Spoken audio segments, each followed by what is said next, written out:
Alright everyone, welcome back to the channel Baseball Talk with Nick Morgan. Today is October 30th, 2019, but more importantly, it is Game 7 of the 2019 Major League Baseball World Series. Now, up until this point, we have seen 6 games between the Nationals and the Astros. Both teams have won 3 apiece, and it all comes down to tonight's game.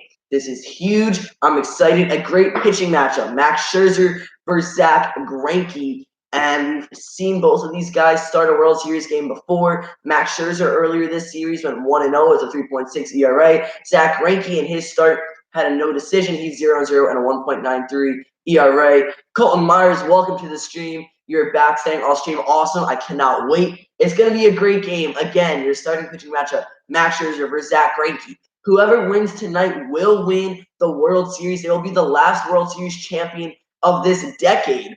The Nationals look to do this in their first ever World Series appearance in franchise history. The Astros, on the other hand, want to win their second title in just 3 years. Let's get into the numbers, why don't we? We only have a couple more moments until first pitch. Again, Scherzer, so far this postseason, 5 games, 3-0 record, 2.16 ERA in 25 innings, racking up 34 strikeouts and an even 1.00 WHIP. His World Series record, again, is 1-0 and 3.6 ERA. Now, in his 2019 regular season, the Curly W's ace had 27 games he started, 11-7 record, 2.92 ERA, 172.1 innings pitched, 243 strikeouts, and a 1.03 WHIP. Now, on the opposing Houston Astros side of things here, Zach Greinke is getting the ball. He's going to start in Game 7 tonight.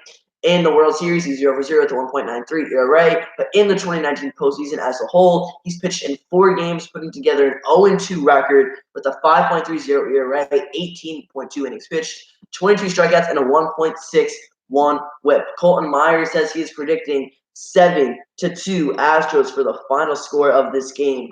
My score prediction tonight, I'm going to go ahead and say 8. I'm going to go 8-4. Nationals. I think they're really going to break out here. I think Greinke will have a good start, but he might be a little shaky because it is Game 7. The Nationals are out. They want to win it for the first time ever. They can feel it. It's right there, just out of reach. But with that being said, here we go. Trey Turner is stepping into the box for the Nationals, and we are about to start the last game of the World Series and the last game of the 2019 season. The first pitch from Greinke. 89 miles per hour, low and away, good for strike 1. Zach Greinke, 33 games in the 2019 regular season, an 18-5 record with a 2.93 ERA, 208.2 innings pitched, 187 strikeouts, and a .98 WHIP. Trey Turner coming into tonight with 69 at-bats this postseason, hitting 246 with 1 home run, 3 RBIs, 1 stolen base, and a 645 OPS. He's going to line that one to Alex Bregman, and a great play by Alex over there at third base for the first out on the second pitch. He roped it, Trey Turner. But Bregman was there. Really good play. I think he is a finalist for the Gold Glove at third base in the American League, which is really cool. So that's an L5 to start the game, and Zach Greinke, an easy, quick out for him. Adam Eaton coming up now, hitting 246 with 2 home runs, 8 RBIs, a 779 OPS, and 51 at-bats this October. Call strike 1 to him. Up and away. Just going to hit the black. Now, let me take you through the starting 9 for your Washington Nationals. Batting leadoff, playing shortstop. We just saw him line out to third. Trey Turner. Adam Eaton up now. Batting left, playing right field. Big swing and miss at a curveball, 68 miles an hour. Anthony Rendon will be batting third and playing third. And then your cleanup guy is Juan Soto with 5 home runs and 13 RBIs this postseason. Batting fifth is a designated hitter tonight for the Nationals, Howie Kendrick. Following him will be Asdrubal Cabrera, the switch hitting second baseman. Your 7, 8, 9 guys are Zimmerman, Suzuki, and Robles. But Suzuki was actually scratched right before this game started. So it is now Zimmerman, Gomes, and then Robles. And respectively, that is your first baseman, your catcher, and your center fielder.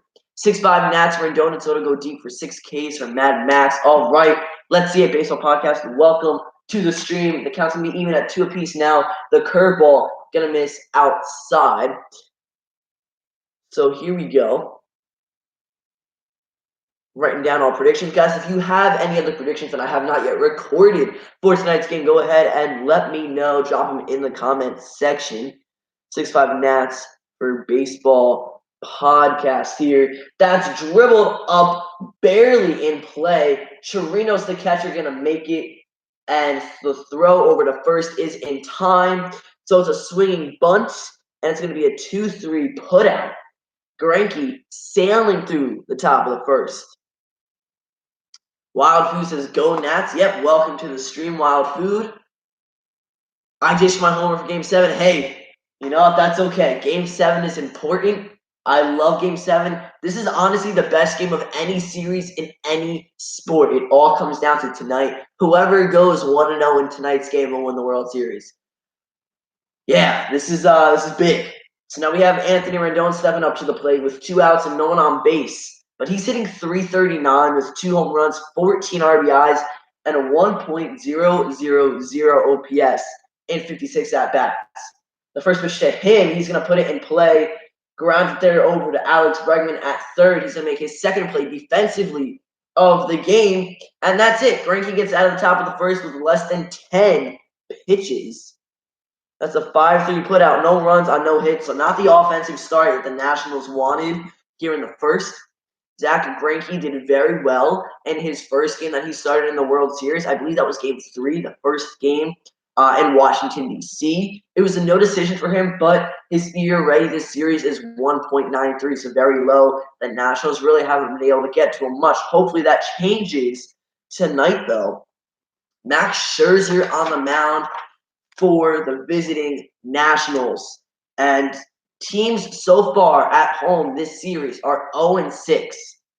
So if the Astros lose tonight and the Nationals take home the trophy, no one won a game at their home stadium at all in the World Series, which is kind of crazy. I don't think that's happened very many times, but I'm sure it's happened at least once before in Major League Baseball history.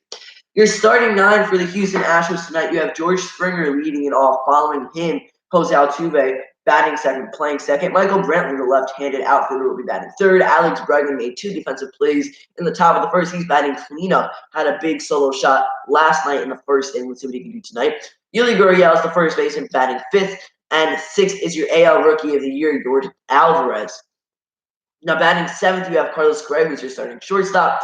Chirinos will be batting 8th, and then following him and ending the lineup offensively is Josh Reddick, your right fielder for tonight's game, and the Houston Astros on defense.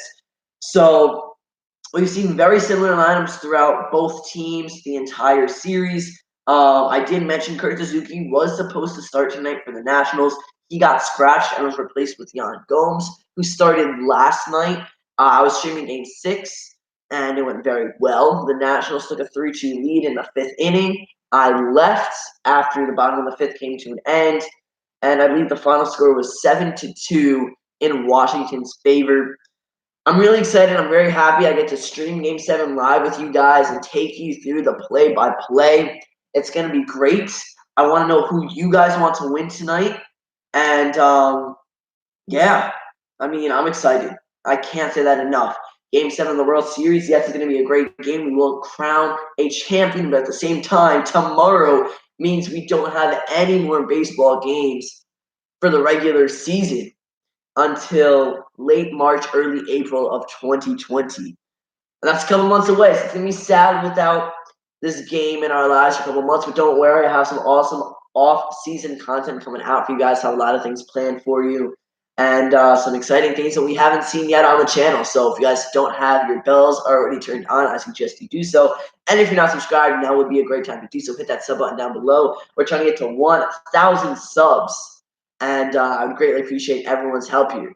Who has the best arm in the outfield out of both teams? So left to right for the outfield tonight, the Nationals have Soto, Robles, and Eaton. Out of those guys, I'd say it's a 21-year-old Juan Soto for sure. He's playing left field tonight. And for the Astros, left to right, you have Brantley, Springer, and Reddick. I don't really know. I think it might be Springer, but if not him, Brantley's definitely up there. They both have very good arms. I know out of the American League, Ramon Laureano, amazing. He's got a cannon. So does Aaron Judge as well, the New York Yankees. And as we end back to the game here, it's a 2-0 count to Springer. That is going to be an off-speed pitch, low and in, called strike one. And here we go, Max Scherzer, one of the best pitchers in Major League Baseball. He started game 1 of the World Series for the Nationals. He won it. Now starting game 7. The Nationals love these last spur of the moment games. You know, they won the wild card that advanced them to the NLDS. They played the Dodgers, took it to game 5, won it there, walked it off, and that advanced them to the NLCS, in which they sweep the Cardinals in 4 games. Now they're here, the World Series game 7. They're ready to win this one too and call it a year. It's a full count. Springer did get a strike right before this pitch. That was a little inside, but just slipped apart of the plate. The umpire deemed it a strike. He wasn't happy. But we talked about this yesterday in the stream a little bit. The umpires and the calls have not been great.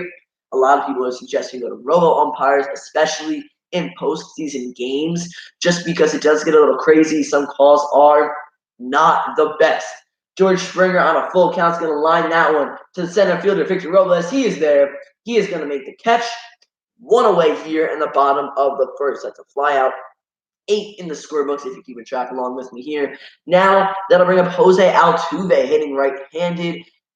338 average this October with 5 home runs, 9 RBIs, 2 stolen bases, and a 10-10 OPS. I'm just realizing I didn't take you through my what to watch for yet.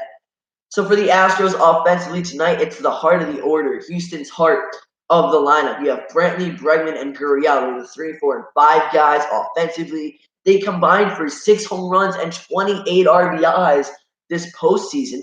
My home run watch is Alex Bregman. He has 4 this October. 1 was last night. Altuve, big swing and a miss for strike 1 to him. And my strikeout watch is Josh Reddick. He's hitting 147 batting ninth tonight for the Astros. So I'm taking you over to the Nationals now before I forget.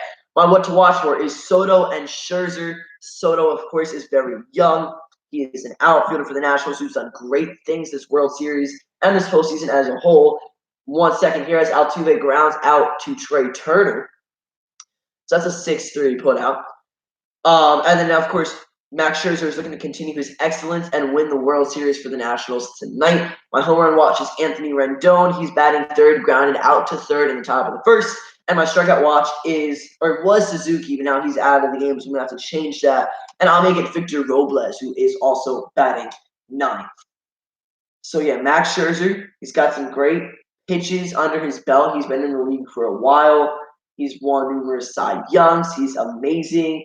I don't think he would win the MVP if the Nationals do win it tonight. I think that award would go to Juan Soto. We've talked about him a lot. But, yeah, let's drop MVP predictions here. So for the Nationals, I think it's going to be Soto. For the Astros, if they win, I think it's going to be probably Bregman, unless someone comes in big here other than him tonight. Now up to the plate is the left-handed hitter Michael Brantley. A 2-0 count to him. Both pitches missed just outside of the zone. He's hitting 288 but 333 this World Series with 1 home run, 4 RBIs, 1 swiped base, and a 698 OPS and 66 at-bats. I was also going to miss outside. It's a 3-0 count, 97 miles an hour, though, on the fastball. So Brantley's ahead in the count 3-0. Bregman is on deck. And then following Bregman, it is Yuli Gurriel. But 2 outs so far here in the bottom of the first. Scherzer with the payoff pitch. Good for strike 1, of course. Going to catch the outer third of the plate at 97 miles an hour. Again, very good fastball velocity tonight so far from Mad Max. This is the last game of the year, says Baseball Podcast. Yeah, and it's very sad. We will not see baseball until spring training. We will not see a regular season game until late March, early April, and that's going to be ball 4. The fastball's going to miss outside. That one hit 98 miles an hour, though, on the radar gun. So it's a 2-out walk, and now that's going to bring up Alex Bregman. He's the cleanup hitter tonight, 246 average, 4 home runs, 12 RBIs, and 862 OPS with 1 stolen base in 61 at-bats. Last night, a big solo home run that actually gave the Astros the lead at that point in the bottom of the first against Steven Strasburg. But after that, he was lights out, didn't give up any runs. The Astros didn't score anything past the first inning yesterday, as the Nationals did end up on top, 7-2. All right. The first pitch to the cleanup hitter. Looks like a slider up and in, 87 miles an hour in the zone. The count is 0-1. Bregman. I really like Bregman. I think I don't know if the feel this guy is amazing. He has a YouTube channel of his own, by the way, which is really cool. You can see a little bit of behind the scenes of his life. I think his first upload was about a year ago, and I've been watching some of his content, especially now because the World Series is coming around. So I've been watching and rewatching some of his videos. That was a fly ball to right field. Adam Eaton's going to run in and make the catch. So no runs scored in this first inning for either team. And that's a first for me this World Series because back in game 2, the Nationals scored 2 runs in the first inning, and so did the Astros. Then yesterday, the Nationals scored 1 in the top of the first. The Astros scored 2.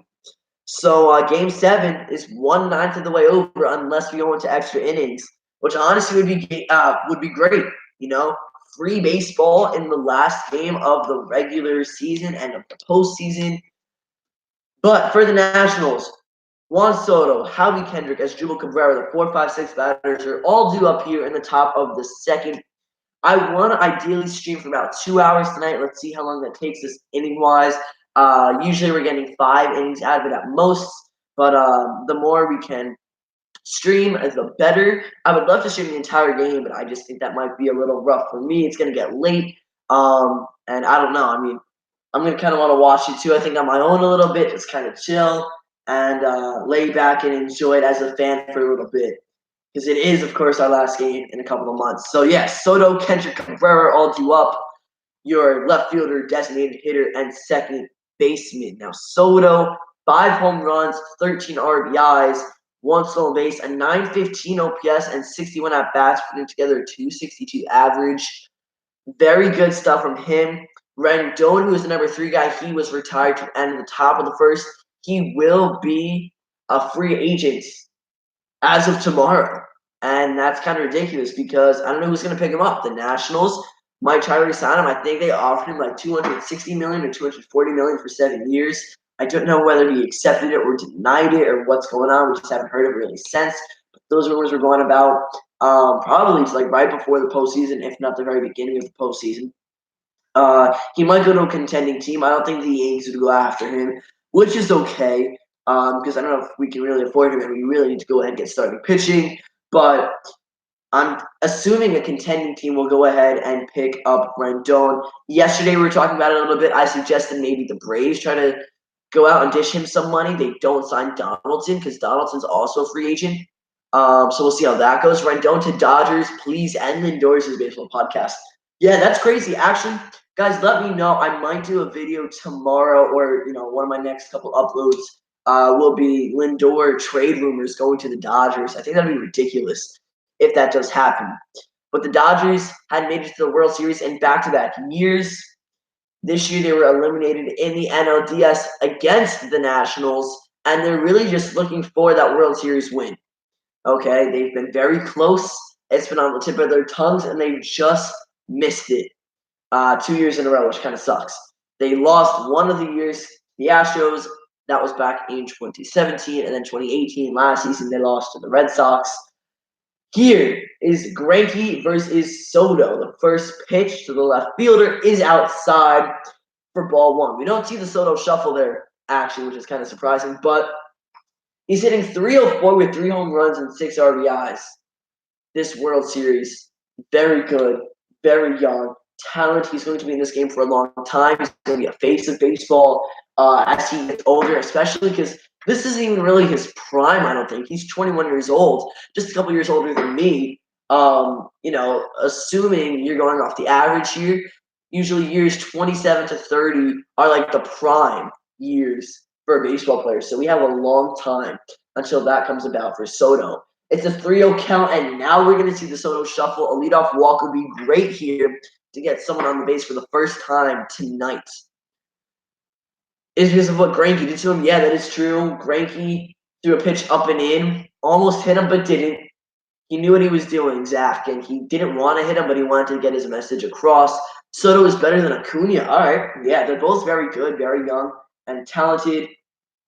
Wow, okay. The umpire kind of delayed the call there. The pitch did hit the black low in the zone, but Soto had taken 2 steps, 3 steps maybe down the first base line, and then it was a called strike. So 3-1 now to the outfielder. He's about to throw an up and inside his cone. All right, let's see what happens here. The delivery on a 3-1 count to the cleanup batter tonight for the Nationals. Right down the heart of the plate, 89 miles per hour. Looks like a changeup.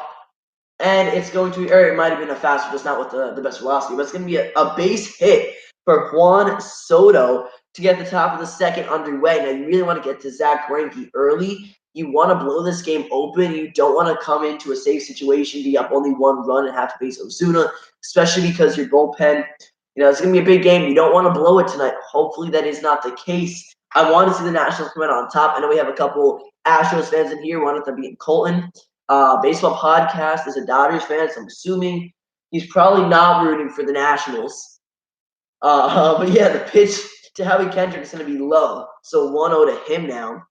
And Howie is DHing tonight. He's played that role primarily, for the most part, this series with the Nationals. He's hitting .267 with 1 home run, 10 RBIs, and a .685 OPS and 60 at-bats this October. He had some big series in the NLDS and the NLCS. I think the wild card actually very good as well.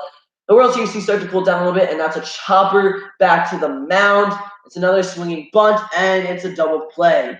Greinke heads up baseball. That is a 1. I think it was Altuve who covered the bag.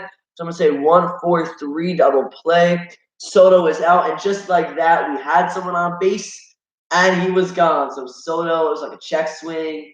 I don't think he meant to really get it into fair play, but he did. Yeah, 1-4-3 in the scorebooks. Very easy double play. And routine right there. And again, good heads-up baseball by Zach Greinke, knowing to throw it to second and not just first to get the 1 out. So then I bring up is Jubal Cabrera, the switch hitter. He's going to be hitting from the left side tonight, as Greinke is a right-handed pitcher. He's hitting .222 with 5 ribbies and a 5.1 OPS and 27 at-bats. In the World Series, he's 5 for 18, which results in a .278 average and 3 RBIs. The first pitch to the second base is going to be low, coming at 90 miles an hour, ball 1.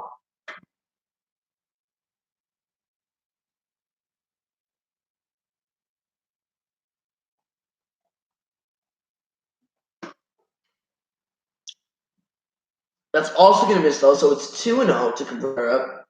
Greinke is still under that 20-pitch threshold, which is very good. 1 2/3 of the way into tonight's game. He's going to have a really solid start if he keeps this up. What's what the Astros really need from him? Do we maybe see, the big question is, do we maybe see Garrett Cole come out of the bullpen for an inning or two if the Astros have the lead? Even if they don't have the lead, maybe do we see their ace have some time come in the 6th to the 7th? That might be interesting to see how that plays out. Because I live in Houston, I want the Nats to win so I can laugh at people at school because they're Astros fans. All right, well, there you go. I'm actually kind of surprised you live in Houston and you're a Dodgers fan. Maybe you moved to whatever baseball podcast. So that's great. I love it. The count's going to be even at 2 balls and 2 strikes now. The Nationals in elimination games this postseason are 4-0. They average 6 runs a game with 8 home runs total. They're 7 for 21 with runners in scoring position, and the team ERA is 2.19. That's a cool demographic we see. Cabrera smokes it down the line, but Yuli Gurriel is going to be there, make a great play. 3 unassisted, again, no runs, this time on 1 hit for the Nationals. And very quick, we're going to the bottom of the second already, less than a half hour into the game. And the stream, for that matter. Yuli Gurriel just ended the inning defensively. He's going to start it offensively for the Astros, followed up by Alvarez and your shortstop, Carlos Correa. So, Gurriel, let's look at his numbers here. .235 average, 1 home run, 12 RBIs, 1 stolen base, and a .598 OPS. And 68 at-bats coming into tonight.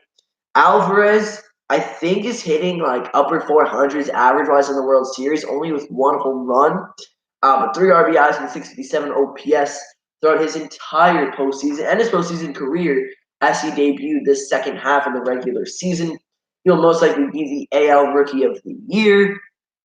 And I'm excited for him. He did very good. I think he hit 313 and 313 at bats. Decent amount of home runs and RBIs as well for a rookie. And it's going to be really fun to see his career play out as well. Him and Soto, some of the best young guys in the game, and they're facing off in this World Series. You can't ask for much better. Two very good teams. The Nationals are the underdogs. The Astros are the most winning team in baseball when it comes to the regular season, I believe. I think they finished the year with like 103 wins, maybe a little bit more. I'm thinking somewhere between 103 and 105 in that general area. I don't remember off the top of my head exactly. But my home run what to watch for is Alex Bregman. He will not be coming up this inning. But my strikeout guy is Josh Reddick. He has a better chance of popping up in the bottom of the second tonight. He's hitting 147 coming into Game 7. And Bregman has 4 home runs as of 6 games through and this postseason so far as a whole. So, yeah, I mean, last night I think it was really cool. Bregman hit a big solo home run in the first inning that we talked about. Then Juan Soto in the 5th inning, 2 batters after Adam Eaton hit a solo shot to tie the game. Soto hit a go-ahead solo shot, and he did the same exact bat flip, I guess you could say, as Bregman. Pretty much what both of them did was they brought the bat down. They were running to first. They brought the bat down, pretty much dropped the bat in front of the first base coach's feet, and continued to trot around the bases. I thought that was just pretty cool. I might make a video, some like the recaps and some of the interesting and best plays of the World Series. That might be something I do. You guys will see that on the channel in a little bit if I can get that done. That'd be really cool. And once the World Series is over, we will go ahead and have more regularly scheduled uploads. I know we're doing a lot of live streams and stuff when it comes to the World Series and when it comes to the postseason, but that was the goal. I was trying to focus more on play-by-plays with you guys instead of just games. I was recapping. I did do a 1-game World Series recap, and I stopped in hopes that I would be able to stream a lot more of them. And here I am, Game 3 of the World Series, and I am streaming here on YouTube, which is great. The first pitch to Yuli Gurriel is going to be a front door off-speed pitch, but going to miss slightly inside 1-0. So Scherzer looking good. 17th pitch of the night is going to be a ball, 2-0. 97 miles an hour on the right gun. So yeah, he's walked one guy, but for the most part, 2 fly balls, a ground ball, and now he's facing Yuli Gurriel.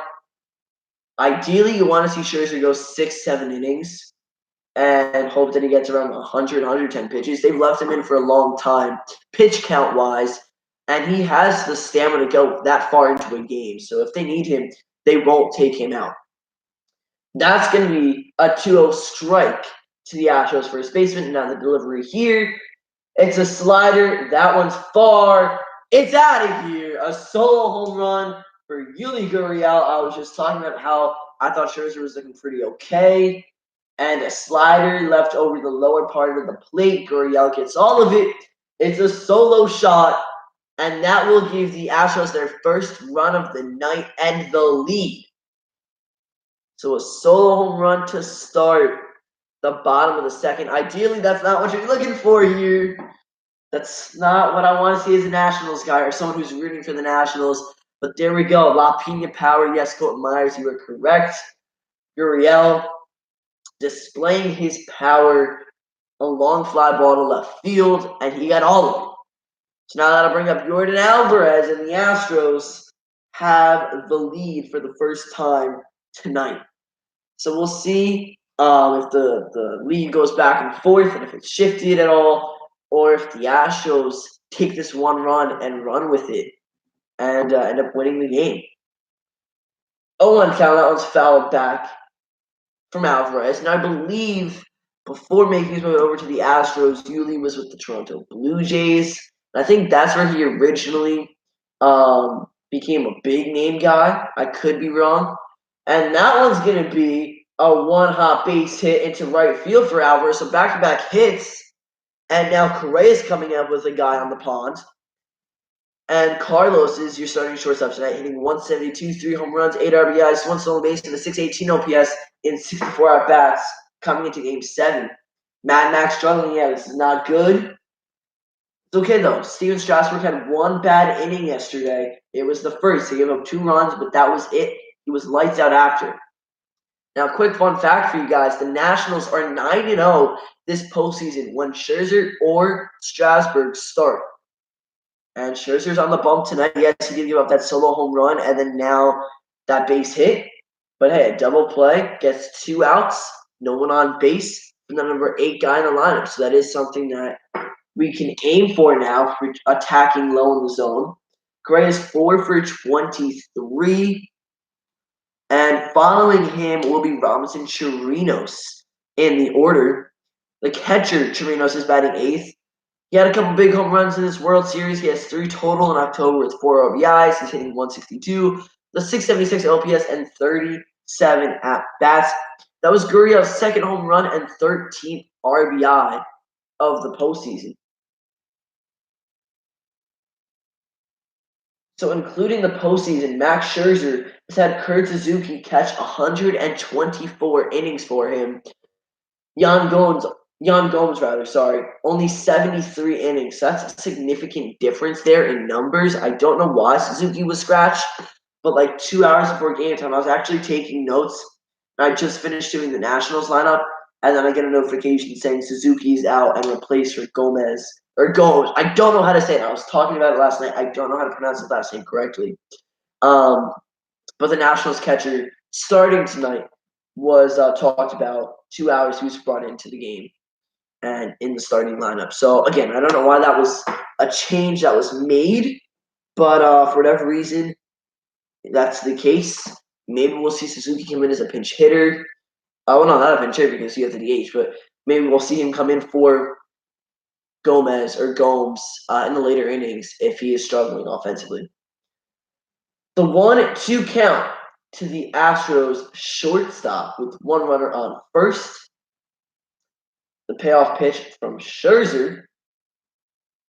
Put in play right through the alley. There's a little bit of a shift. I don't know if it was a shift or if it was just the second baseman holding or getting by second in case of stolen base from Alvarez. Assuming, though, now that I'm rethinking that Alvarez doesn't have the best speed. So, yeah, it was probably a shift.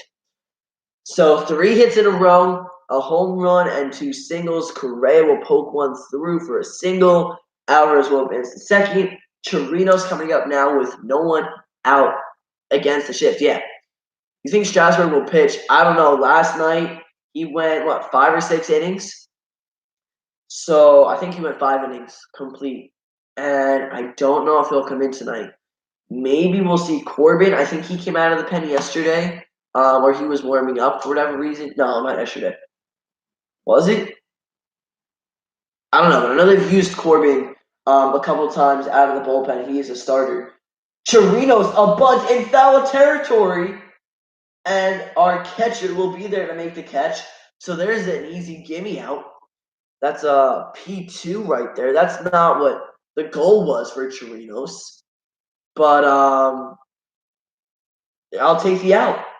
So 1 away, runners on first and second for the right fielder, Josh Reddick. He's my strikeout one to watch for tonight. And he's coming up with 2 guys on base, 1 away, and the Astros have a 1-0 lead. How did you feel when the Yankees lost? Trevor, welcome to the stream. And well, to answer that, I was very upset. I was streaming the one game of the Astros versus the Yankees, and there were a couple games we should have won that we didn't. And that's really all I'm going to say about that. We should have taken game 2. We lost. It was, that big go-ahead hit. I think it was a walk-off home run, and that hurt us there. And again, later on in the series, we lost a game that we should have had control over and won. We would have been in the World Series if it wasn't for that. That's going to be grounded to Ryan Zimmerman, Mr. Washington National himself. He'll take it for 3 unassisted. The lineup card will flip over. The runners will advance to second and third. Alvarez on third, Correa at second. So 2 guys in scoring position for George Springer, but 2 away. So Scherzer can get out of a jam here. And the ball actually one hop and then bounced on the base. So luckily Zimmerman was able to make the play without any problems and without the ball deflecting off the bag and completely messing up the route of in the path of the ground ball. Springer is 0 for 1 with the flyout last inning. And hopefully he goes 0 2 right here as well. Scherzer, an off-speed pitch, low, and it's going to be ball 1 to the leadoff man. Now Springer, known for his Springer dingers, 4 home runs, 8 RBIs, 3 stolen bases, a 774 OPS. He was hitting 217 coming into the game tonight, 0 for 1. Again, though, as of Game 7, hopefully 0 for 2. Can't stress that enough. Fastball's going to be pretty low for ball 2 now. And this is at least the third or fourth time Scherzer's going to find himself behind in the count. And you're going to give him a pitch that's in the zone because you don't want to get down 3-0 for Altuve to come up in the count. So I would assume it's like a get-me-over fastball or something off speed hitting the corner. But I don't know. And if that is the case, Springer could easily pull it out of the park. Nope, I was wrong. 3-0. Looked to be 88 miles an hour inside. Highest career OPS in World Series history with a minimum of 50 plate appearances belongs to George Springer. 1.380. David Ortiz had a 1.372 career OPS in the World Series. That's second best. But he's put up a lot of great numbers. He's got to have a lot more records than that, especially for the Astros just as a franchise. Not Springer. He's crazy. Yeah. Oh, my goodness. Juan Soto, why'd you do that to me? Okay. George Springer takes a 3-0 pitch. He sends it to left field. Soto doesn't play it as good as he could have. He, last minute, has to get low to the ground and make the catch. It almost hit the ground first before hitting the glove. Luckily, it didn't. So an L7 to end it. And Scherzer got out of the jam and any further damage. But to start the bottom of the second, Yuli Gurriel, a solo home run. The Astros have the lead. 1 run on 3 hits. That was close. Yeah, baseball podcast. That was a little too close for comfort for me as I was watching that on my screen. Got a little nervous, not gonna lie. I thought that was gonna get down, and it would have easily scored at least 1 more run for the Astros that inning. So, top of the third is just about here. Zimmerman, Gomes, and Robles all due up with 7, 8, 9 guys respectively. Mr. Washington National hitting 250 coming into tonight with 2 home runs, 7 RBIs, 727 OPS. Kurt Suzuki is again out of the game. I don't have Gomes' stats with me just yet, but I'm going to bring them up right now for you. So the starting catcher tonight for the Nationals this postseason has 25 at-bats, 2 runs, 7 hits, no home runs, 3 RBIs, a 280 average, a 333 on base percentage, and a 693 OPS. So not bad. And his postseason career stats is 47 at-bats, 5 runs, 13 hits, 4 RBIs, and a 277 average. So he doesn't do bad in the postseason. Not great.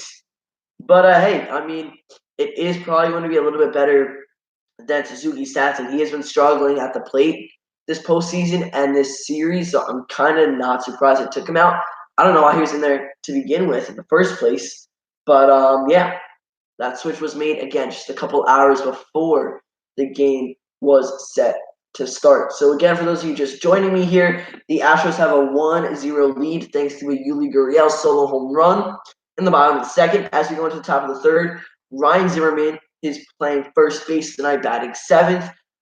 Yan Gomes is behind the dish, batting 8th, and then Victor Robles playing center field, batting 9th. So those 3 guys are due up here in the third inning. So if you can get Trey Turner up, that'd be amazing. Last night I said it, and I'm going to say it again now tonight. Every inning where you have the heart of the order come up for the Nationals, you want to get Rendon and Soto up together. Because if Rendon gets on base, Soto comes up, and big power guys right there. You don't want to end with Rendon and have him be the third out like it was in the first inning. You want to give Soto an opportunity with someone on base. But that doesn't mean Rendon will get somewhere on the base paths every time Soto comes up behind him. But, you will better the chances and hopefully score some more runs off of it. Will Yuli win a gold glove? He might. Matt Olson, I forget who the other one was. I think it was Justin Smoke, Matt Olson, and Yuli Gurriel for the Gold Glove in the American League. Those are your three finalists. It'd be cool if he does. I would root for a guy like Smoke or Olson, though, just because Smoke is on one of my favorite teams, the Blue Jays, and Olson is very good, both offensively and defensively. I think he's a little underrated in this game. He's the ace first base, of course. How many strikeouts does Max have? He, I believe, doesn't have any. Let me just double check. Yeah, Max Scherzer doesn't have a single strikeout yet. He's pitched 2 complete innings, though, so we still have a lot more time from him, hopefully, in the game. It's going to be a 2-1 count to Zimmerman, hitting 190 in the World Series, 250 in October, 2 dingers, 7 ribbies, and a 727 OPS. So Greinke, only 23 pitches, looking to get his first out of the top of the third here. But if he can keep this up, he should go 6 or 7 innings strong. The slow curveball back to Greinke again. That's the third time he's going to be making a play on a comebacker. So that is a 1-3 put out. And let's talk about the curveball really quick because it seems to be fooling some of these Nationals offensive guys. It is a very slow pitch. I think at its slowest can hit the radar gun at 66 miles an hour, 67 as well. We've seen 67 more prominently in tonight's game so far out of the curveballs that he's thrown. But hitters are ahead of it, especially when he's throwing high 80s, low 90s fastballs, and then his other off-speed pitches lay mid 80s, high 80s. So, I mean, it's a big adjustment. That's an 85 mile per hour. I believe it was a changeup on the inner third of the plate, and it's going to be good for strike one. Gomes is up now. He's down in the count 0-1, but there's a shift against him. Yuli Gurriel is the only guy on the right side of the infield. And if Gomes can push it the other way, goodness, if I could speak, that'd be great. It'll be good for a base hit, but he's down the count 0-2 now. Neither pitcher has a strikeout into tonight so far. This might be the first. My what to watch for a strikeout wise was Suzuki. I changed it to Victor Robles because, again, Kurt is not in the game. But that's a line drive. George Springer is going to be there to make the catch. Honestly, not a bad piece of hitting right there. Got a barrel on the ball. Just couldn't get down for a base hit. So Greinke has retired the first 8 guys in order for the Nationals offense so far, and we're 2 2/3 of the way into the game. Victor Robles coming up now. Hopefully, we'll go ahead and get on base. Well, actually, hold on. Scratch that. Juan Soto got on base because of a single to start off the second, but then he was retired in a double play. And Robles going to send it to deep center field. George Springer, is he going to get there? Yes, he will.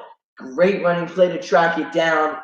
So he will have back-to-back defensive plays, but another line-out 8 in the scorebooks. So there you have it. 9 up, 9 down. Greinke looking very good. No runs on no hits for the Nationals. This game is speeding by. The World Series games, and I think just postseason games as a whole, have taken a long time. Like, they are longer games by a significant amount. I believe there was like a 5-hour game recently in this postseason, and it was just a 9-inning game. 5 hours. And you think of a regular season, mostly 3 hours, 3.5, sometimes 2.5 if you get lucky, and it's a very quick game.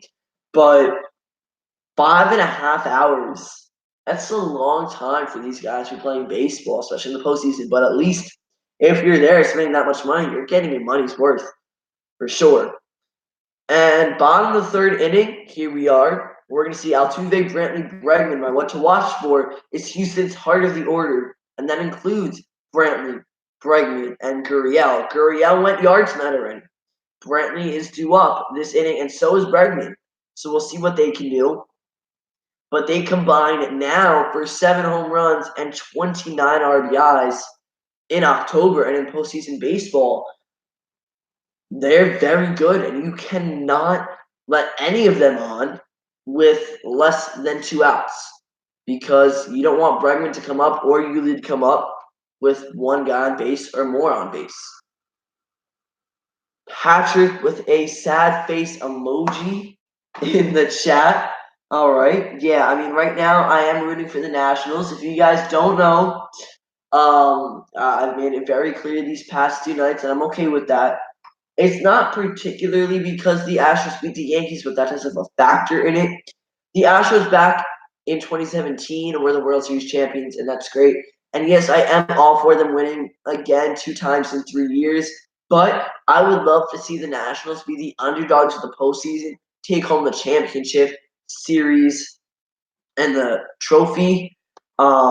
It's also their first ever World Series appearance, so I think it'd be really cool for them in franchise history to say we won the World Series the first time we made it that far into a season for Major League Baseball. So that's a lot of fun. A great matchup. I wasn't expecting it to go this far. Back in my prediction video for the World Series, I said the Astros win it in Game 5. I was very wrong, and I'm happy I was because I love Game Sevens of any series in any division series, championship series, World Series, whatever. I love it. Well, the division series only goes 5 games, but you know what I mean. I love to see a game and a series set get pushed this far. Greinke is the best fielder by far for pitchers. Yeah, he is the NL, or he is a finalist for the NL Gold Glove, even though he is with the Astros. I believe it's because he started the season with the Diamondbacks, and he spent the majority of his time in Arizona, and that is why he is with National League pitchers as a finalist. But I could be wrong. I don't know how that works rule-wise. But it's a 1-1 count to Altuve, 96 miles per hour low and in is going to be ball one. So again, Altuve, Brantley, Bregman coming into tonight.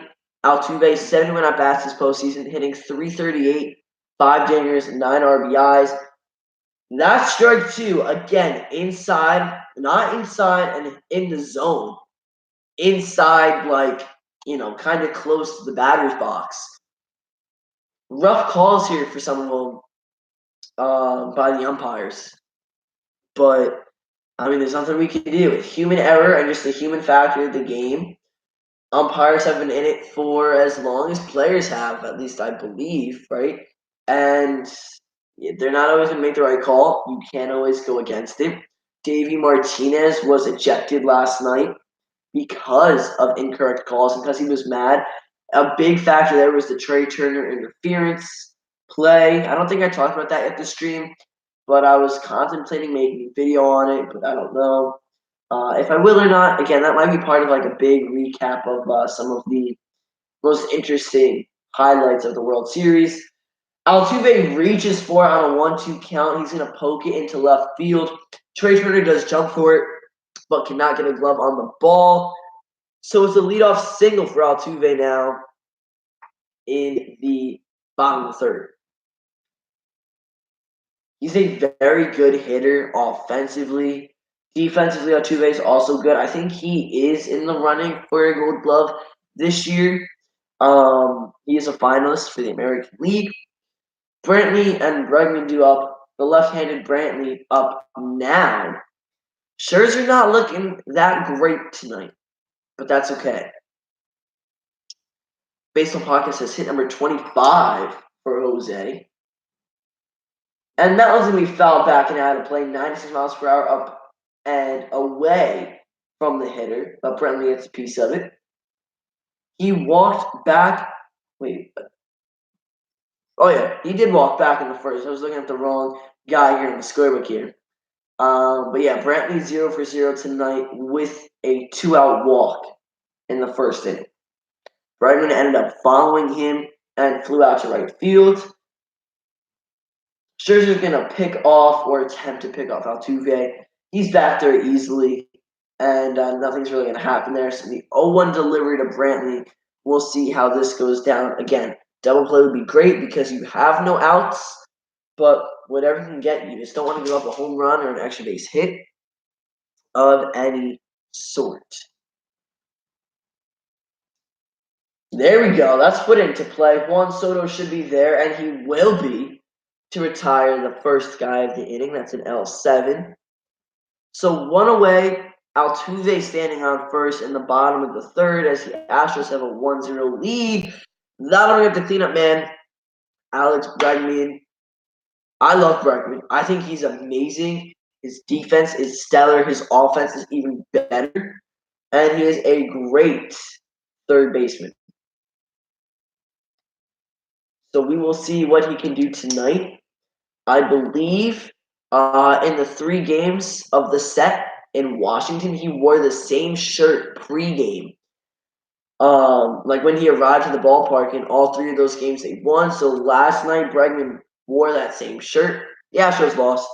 That's just a little fun fact for you guys. I believe I read that in an article, and I saw a couple pictures on Instagram and social media regarding the topic. So the first pitch to the cleanup batter here in the bottom of the third from Scherzer. He has reached 40 pitches already, by the way. Just to let you know. Yeah, here they go. First pitch to Breg. Ball 1, good way for Gomes to keep that in front of him. That was in the dirt. And Altuve cannot advance because it was good blocking technique right there. Altuve is just a machine, says Colton Myers, and I cannot agree with you anymore. The guy's a beast, and he's now standing on first base, hoping to come around and score for the Astros. So at commercial break, something I'm going to talk about here is Steven Strasburg and the potential of him tipping his pitches last night and how that correlates to another game the Astros play this postseason where they faced the starter who did tip his pitches. 2-0 count, that fastball missed just outside. It could have easily been deemed a strike by the umpire. We saw a pitch earlier this inning inside to Brantley, and that was called for a strike. That one, for whatever reason, just the home plate Blue didn't agree with it, and he deemed it ball 2. So 2-0 now. Scherzer 3-0. So I'm assuming you got to give him something to hit because you don't really want to walk him, especially when Gurriel is on deck and he's already 1 for 1 against you with a solo shot. So we'll see how things go. Bregman, the third baseman, the 3-0 count, the second baseman standing on first, and 1 man retired here in the bottom of the third.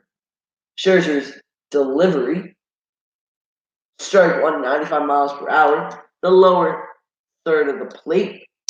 It's gonna catch as it's over. And yeah, so following Bregman is Yuli Gurriel.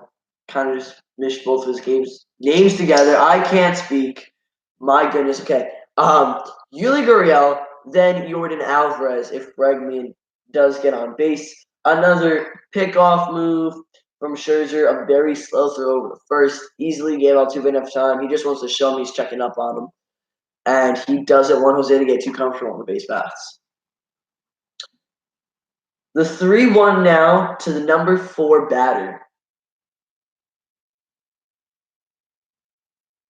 Scherzer going to try to pick off again. Now throw it over to first base in a little more of a hurry. Jose is taking a slightly bigger lead than probably he should be, but he's very fast, so he can get back easily if he does have to.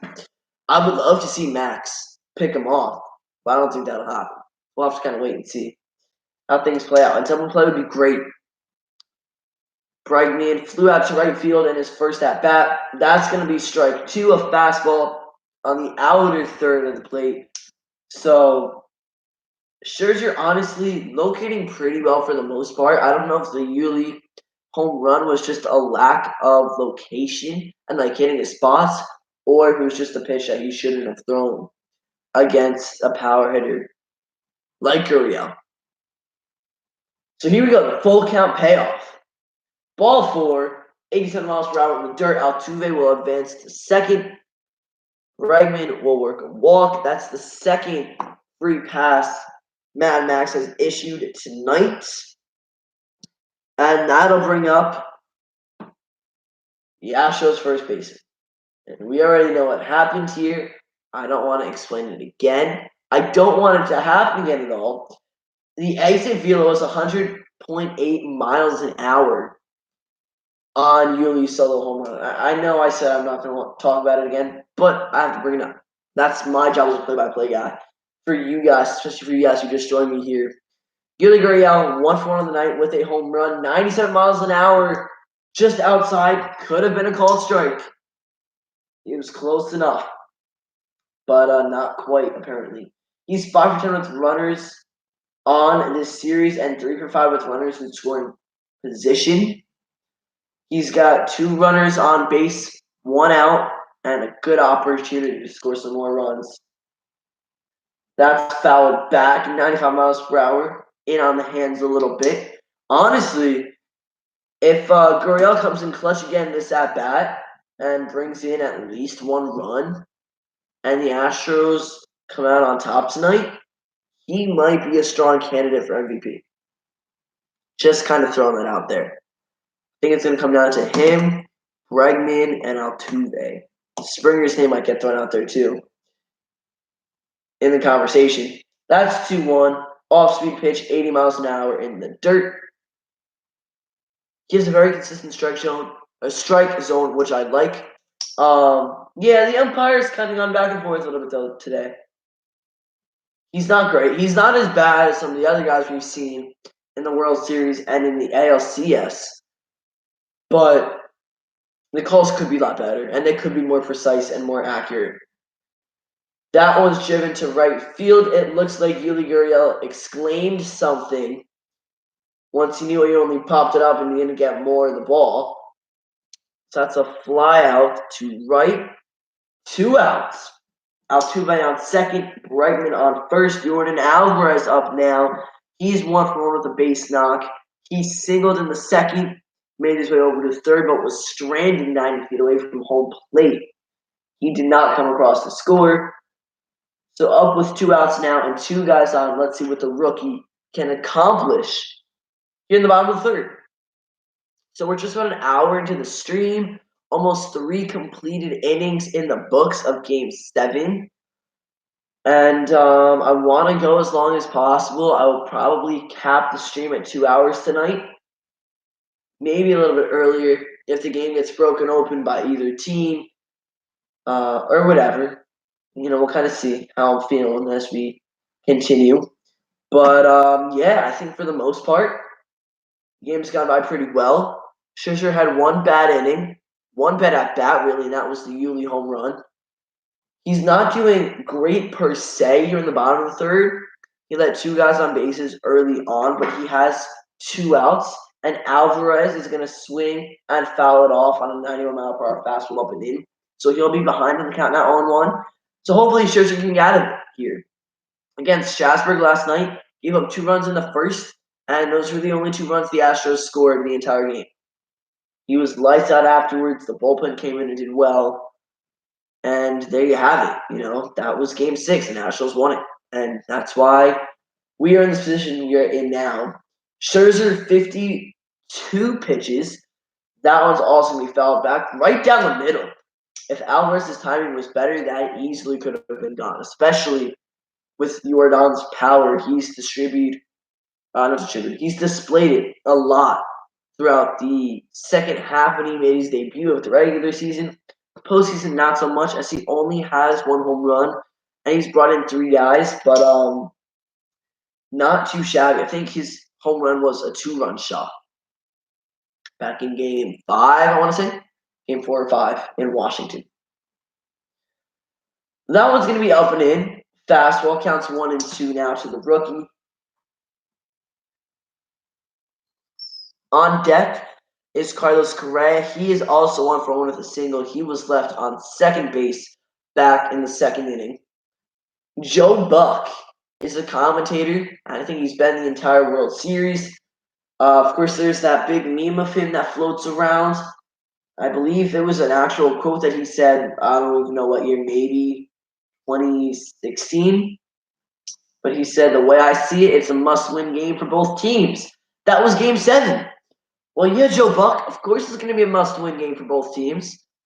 They both want to win the World Series, and they only have 1 game left to do it. So, logic. That's okay. Joe Buck is a meme, and I think that's one of the reasons why he is well-liked and not well-liked at the same time. Jordan Alvarez deep to center field on a 2-2 count. but Robles will be there on the warning track. Luckily, he didn't get all of it. He almost did. Back at the wall. It's going to be an out. It's not out of here. Thank goodness. No runs, 2 hits for the Astros offense in the bottom of the third.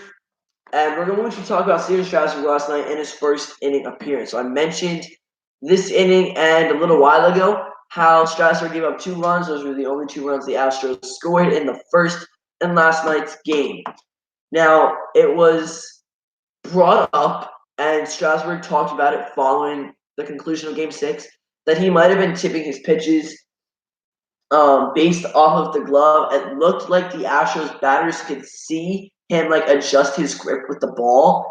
So his pitching coach, I believe he was explaining, came up to him and said, "Hey, they can kind of tell that you're moving your hands around the ball, you're changing your grip, so they're expecting different pitches. Here's something you can do to fix that." And that was him shaking the glove a little bit. So as he would shake it, he would move his hand that was gripping the ball. I'm kind of demonstrating a little bit here, poorly demonstrating it, but I'm demonstrating it. And that got the Astros to not see whatever they were seeing, and it worked out, and he was successful after the first inning when it happened. So, yeah, there's that. I also want to bring up Tyler Glasnow and the Astros. Of course, Glasnow, I don't know what game it was. It might have been Game 5 of the ALDS. But Glasnow had a big game. He was tipping his pitches. It was very obvious the Astros jumped on him early. That one was a little more dramatic. The glove position changed, physically changed for the different pitches he was throwing. So I think his fastball was up here. His curveball and changeup might have been here more at the chest. I haven't seen that with Strasburg. When I look back at some of his at bats yesterday, Steven just seemed to be again flashing, the grip and the movement with the fingers. Someone was also saying how he was showing the pinky in the glove. It's like it was facing the hitters more. I don't know what that means. I didn't pick up on that. I don't know if that really affects the hitters much, or if that gives them that much of an advantage. But it also could just be that the Astros might not have picked up on anything. It was just good hitting last night from them in the first inning, and they were just baffled afterwards. That also could be a possibility.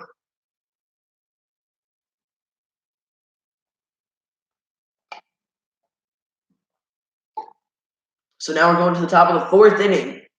The Nationals, have their leadoff guy, Trey Turner, leading it off. Coming into tonight, he had 69 at bats, hitting 246 with 3 RBIs, 1 swept base, a 645 OPS, and 1 home run. He shows bunt, pulls it back. The pitch is low, but the umpire calls it. It wasn't in the zone, and that's what I'm talking about. It's these iffy calls that he hasn't been very accurate with. If he's going to call them, at least call them every time you see them. That's not been the case.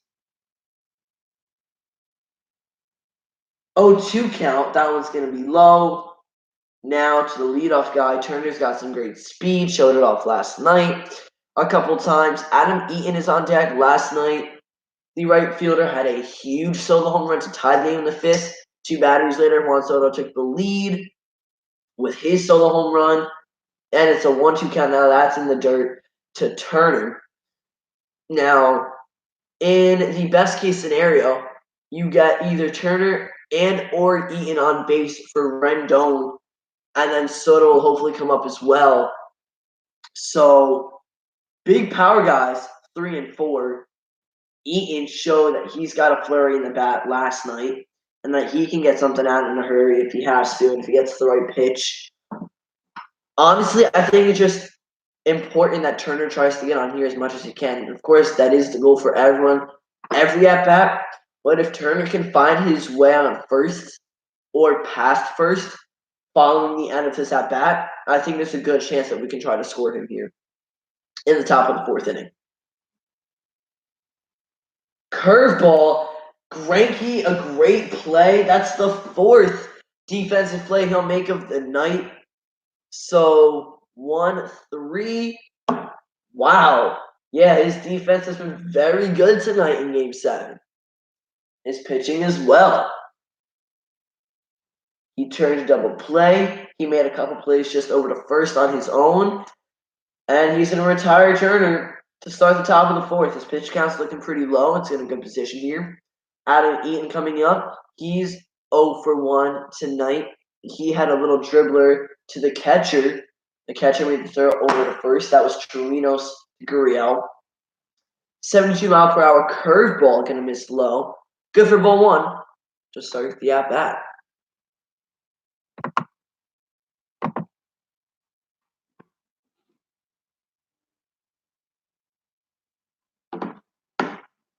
Eaton back to Zach Greinke again. Another 1-3 putout. It looked like Greinke jumped for that too. Like, that's kind of ridiculous. He's making better plays than some of the defensive guys we've seen. Kudos to Greinke. The guy's a beast. But robbing some hits from the Nationals, and I'm not a fan of that, especially because I want the Nationals to win the game. You know what I mean? But it's okay. It's okay.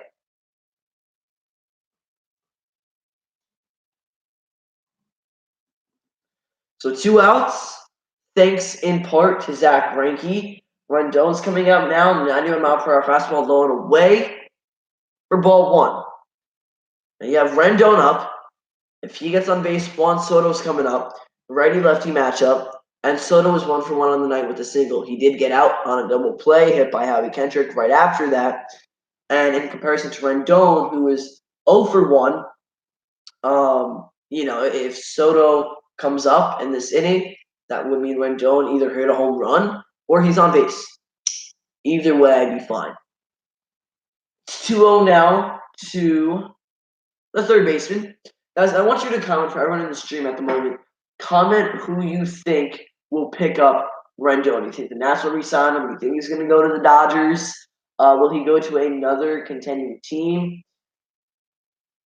We'll wait to see, but I will be covering all the free agent moves and everything, much like how I did last offseason.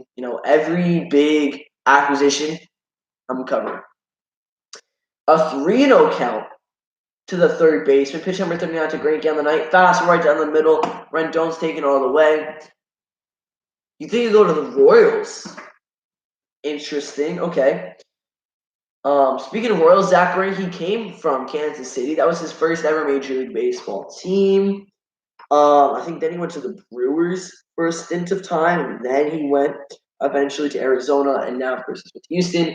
Rendon's going to foul that one back out of play. The count is going to be full. With 2 outs, no one on base. It's a 1-run game here in the 4th inning. And it's close. I kind of hope it is a nail-biter into the late innings, and then the Nationals take the lead at the end. I'm trying not to be biased, but as a fan, just trying to take in Game 7, I have to just root for the Nats here. I have to, and I'm sorry. But I have to go ahead and cheer this team on. The payoff pitch. Swing and a miss. 89 miles per hour inside part of the plate. Rendon will strike out. That's the first strikeout of the night on both sides. Scherzer hasn't struck anyone out yet, and that is the first for Greinke. No runs, no hits.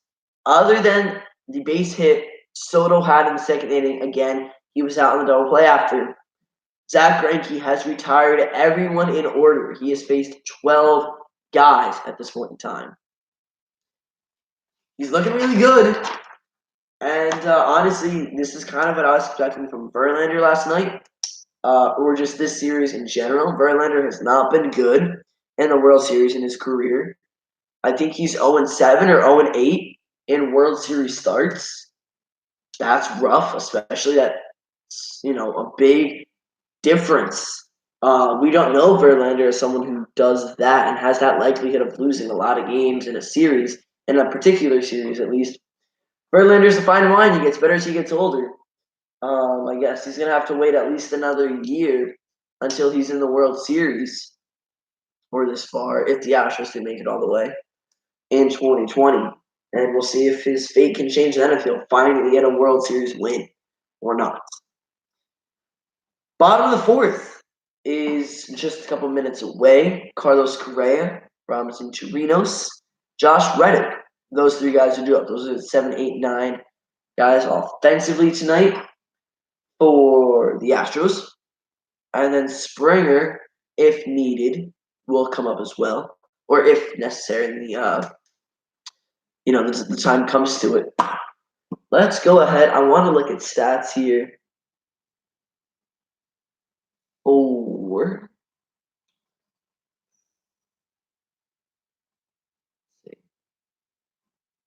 I had someone I was thinking about. Kurt Suzuki. I want to see his full postseason stats because he was pulled from the game and he pitched. And he's caught a lot more when Max Scherzer was pitching than Gomes has. So even though he is struggling offensively, you think you'd have him in so Scherzer is more comfortable on the mound, but I guess not. 30 at bats this postseason, 2 runs, 3 hits, 1 home run, 1 RBI. We know that. Career-wise, 55 at bats, 2 runs, 9 hits, 1 home run, 5 RBIs, 164 average. Yeah, he just doesn't do well this far into the season. Regular season, he does pretty good. In 2019, he hit 264, 324 on base percentage, 809 OPS, 63 RBIs, 17 home runs, 74 hits, 37 runs, 280 ABs. What are you expecting the Zach Greinke trade? I was expecting him to leave the Diamondbacks, but to go to the Astros, not necessarily. I didn't really see that coming. Great pickup though. Amazing pickup. That might have been the difference maker when it comes to the Astros in the World Series or the Yankees this year.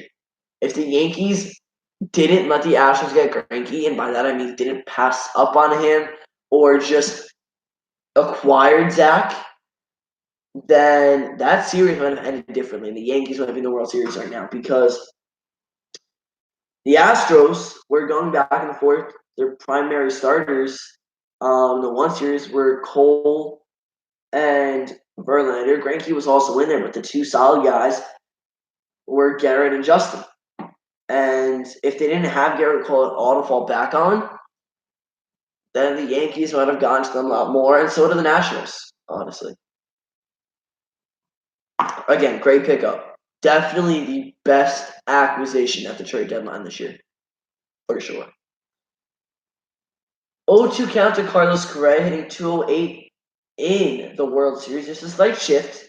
Cabrera and Zimmerman are still both on the right side of the infield. However, they're just closer to second base than they usually would be. 86 miles an hour, a little inside. Good for ball 1.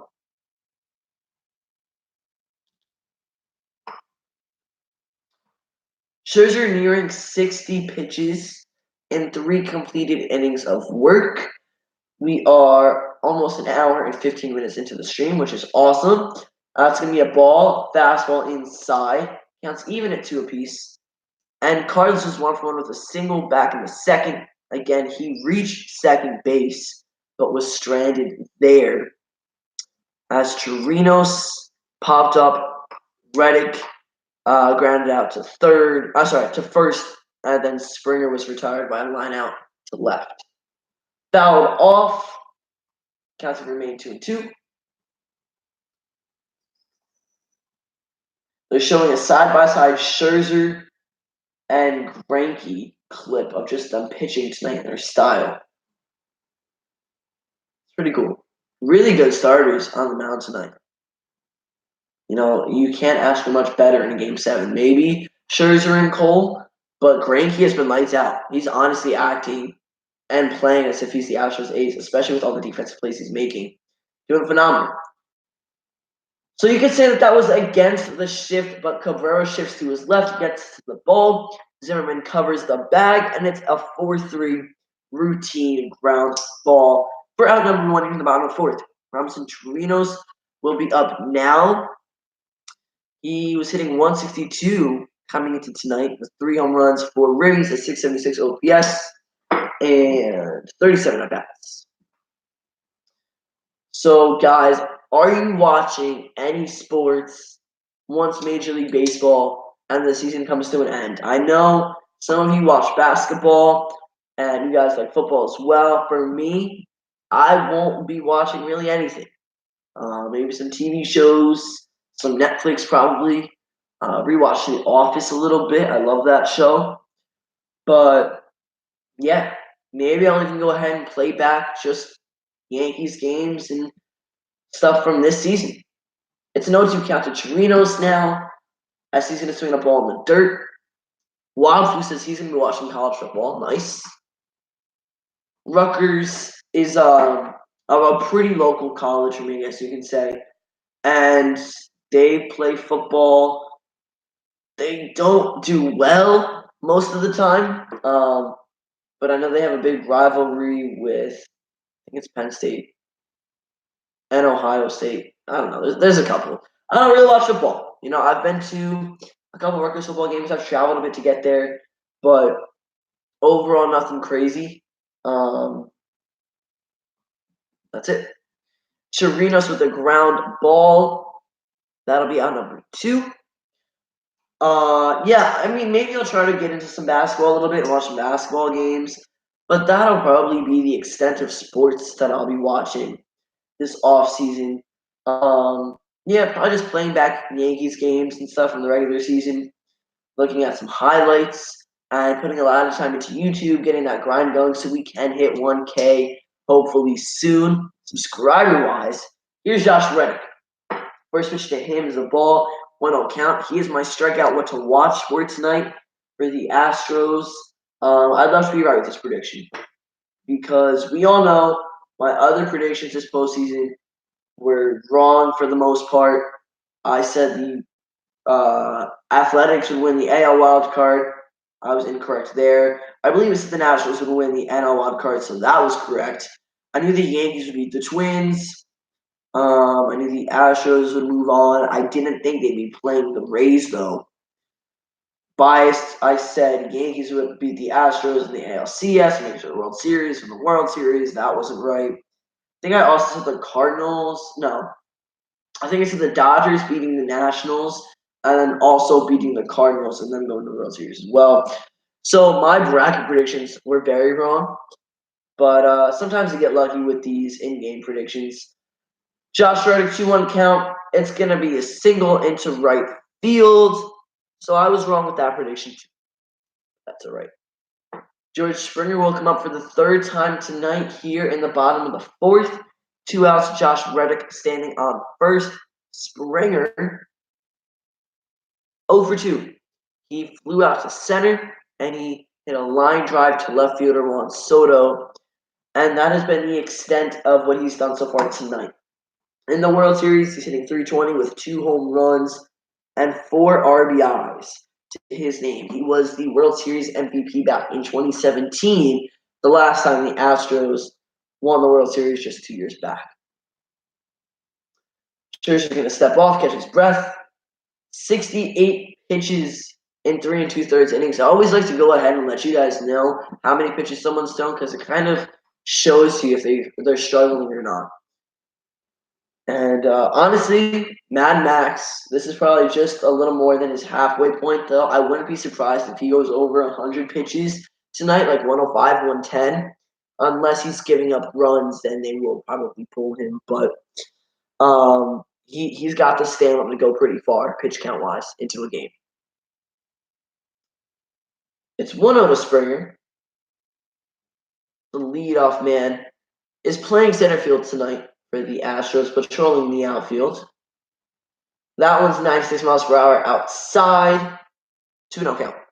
So I mentioned it a couple times, and I'm talking about the pitch count a lot, but Scherzer has gotten behind in the count a lot tonight's game.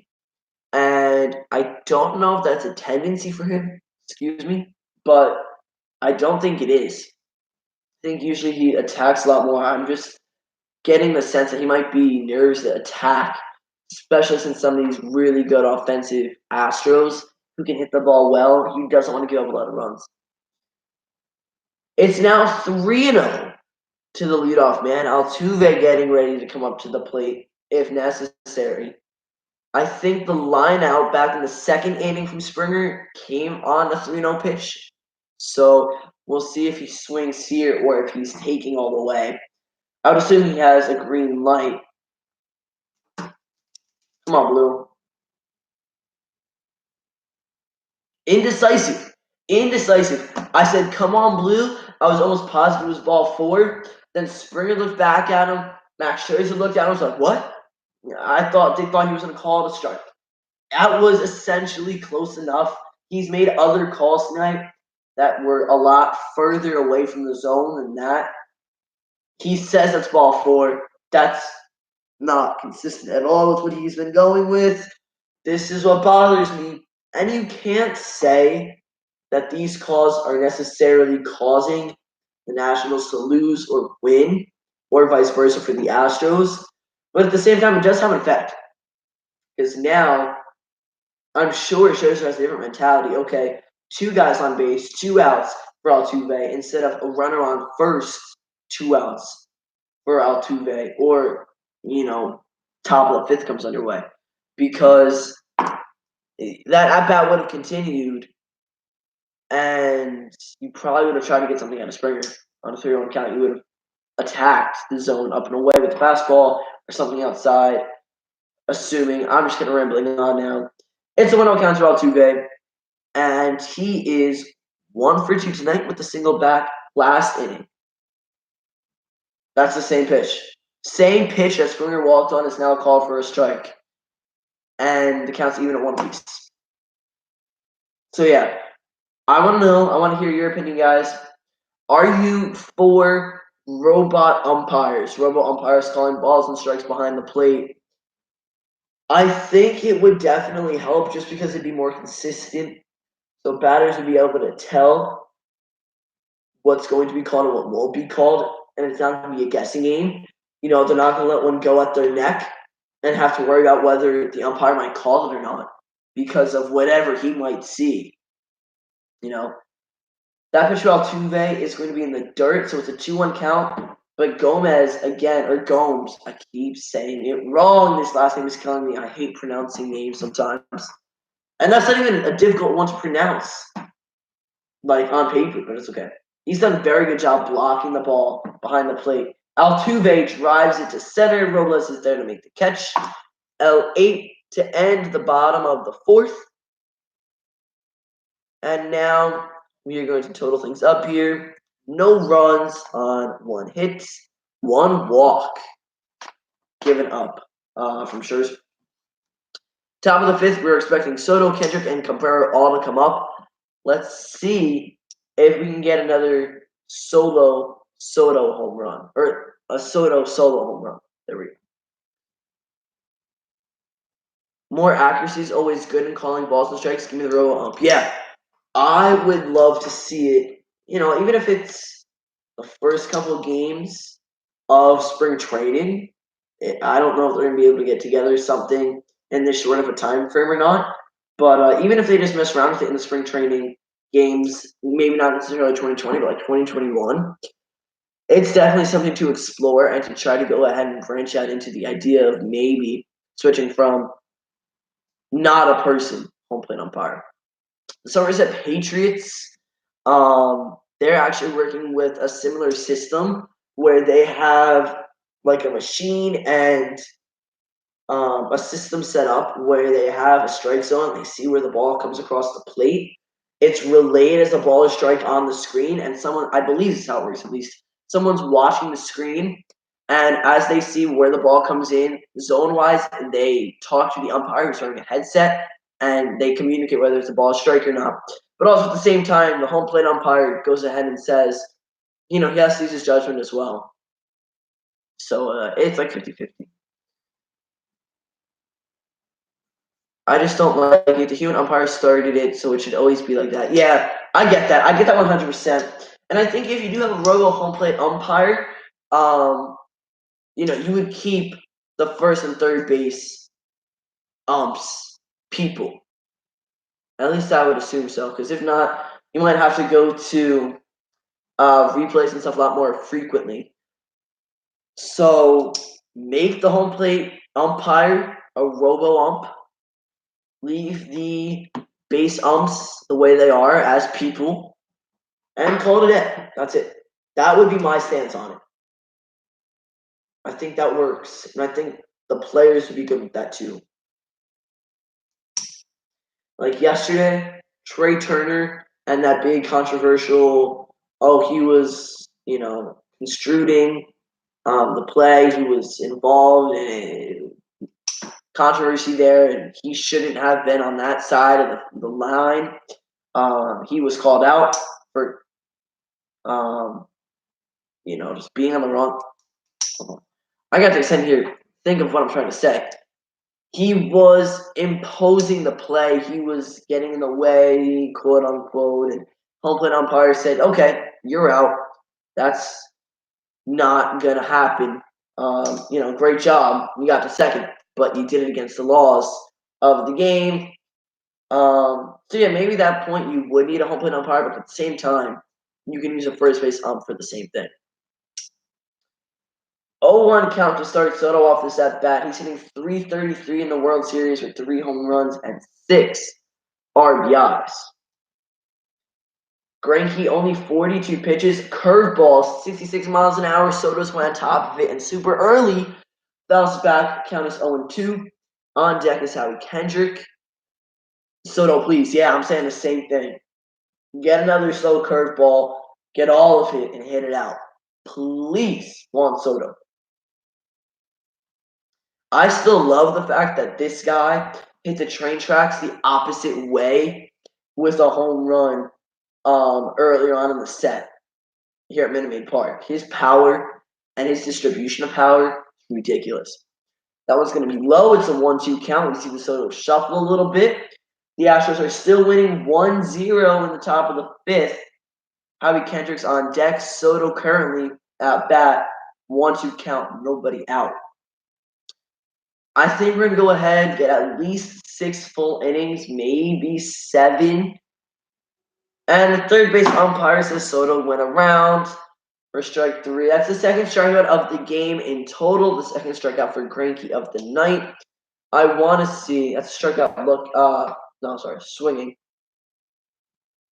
Both of the catcher and Soto looked down to the umpire to see if he went. He did.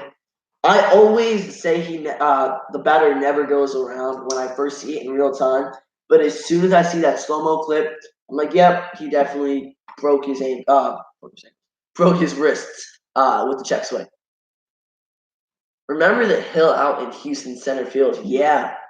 When did they get rid of that? Was that before or after the World Series win in 2017? That might have been the last season, was it? What was it called? Wait, I think the name started with like a B.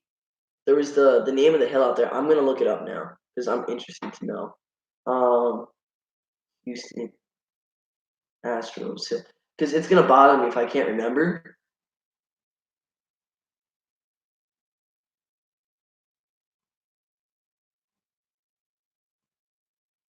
Tall's Hill or the Grassy Knoll. Apparently, it was also called. It was a 90-foot wide, 30-degree incline in the outfield at Minute Maid Park. It was created in 2000 when Enron Field, as Minute Maid Park was named at the time, opened with a flagpole on it. So that's pretty cool. So yeah, the baseball podcast said the off season before the World Series they were different. Okay, so that's 2016. I remember playing RBI baseball on my Xbox and having that out there. In the video game, it didn't bother me at all. But I'm sure in an actual game of Major League Baseball where there's real life people trying to make plays out there, that's not easy. And it's probably a little scary running up an incline with your back to the diamond trying to make a running catch. It's a full count now to Howie Kendrick. 1 out. On deck is Drupal Cabrera, the switch hitting second baseman. Ball 4. That could have been strike 3. It could have been strike 3. And this right here is when I wish I could show you guys the game and have it on the screen somewhere. But again, because of copyright reasons and stuff, I can't, which is unfortunate, but it's okay.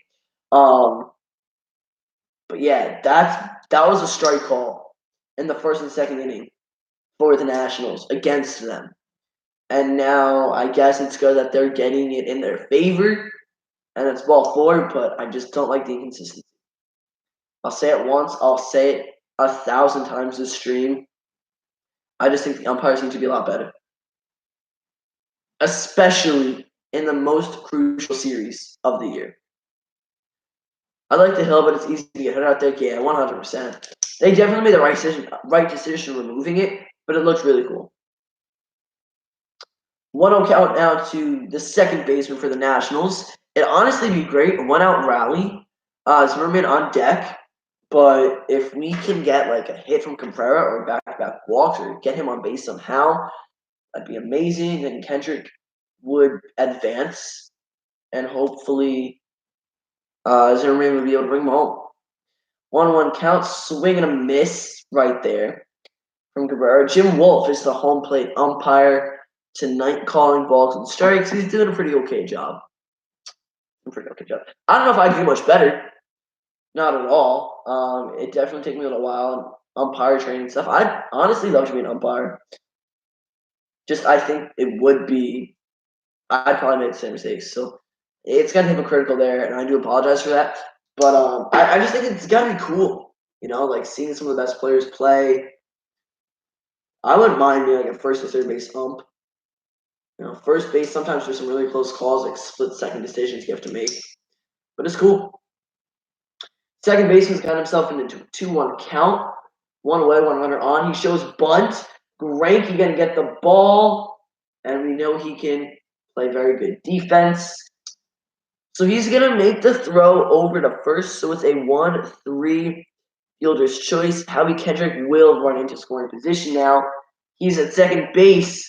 Ryan Zimmerman looks to bring him in and tie this ball game up at 1 run apiece. If not, Zimmerman going ahead, taking matters into his own hands, hitting a home run, and giving the Nats the lead for the first time this evening. An hour and a half into the stream. I think we're probably going to go 6 full innings tonight.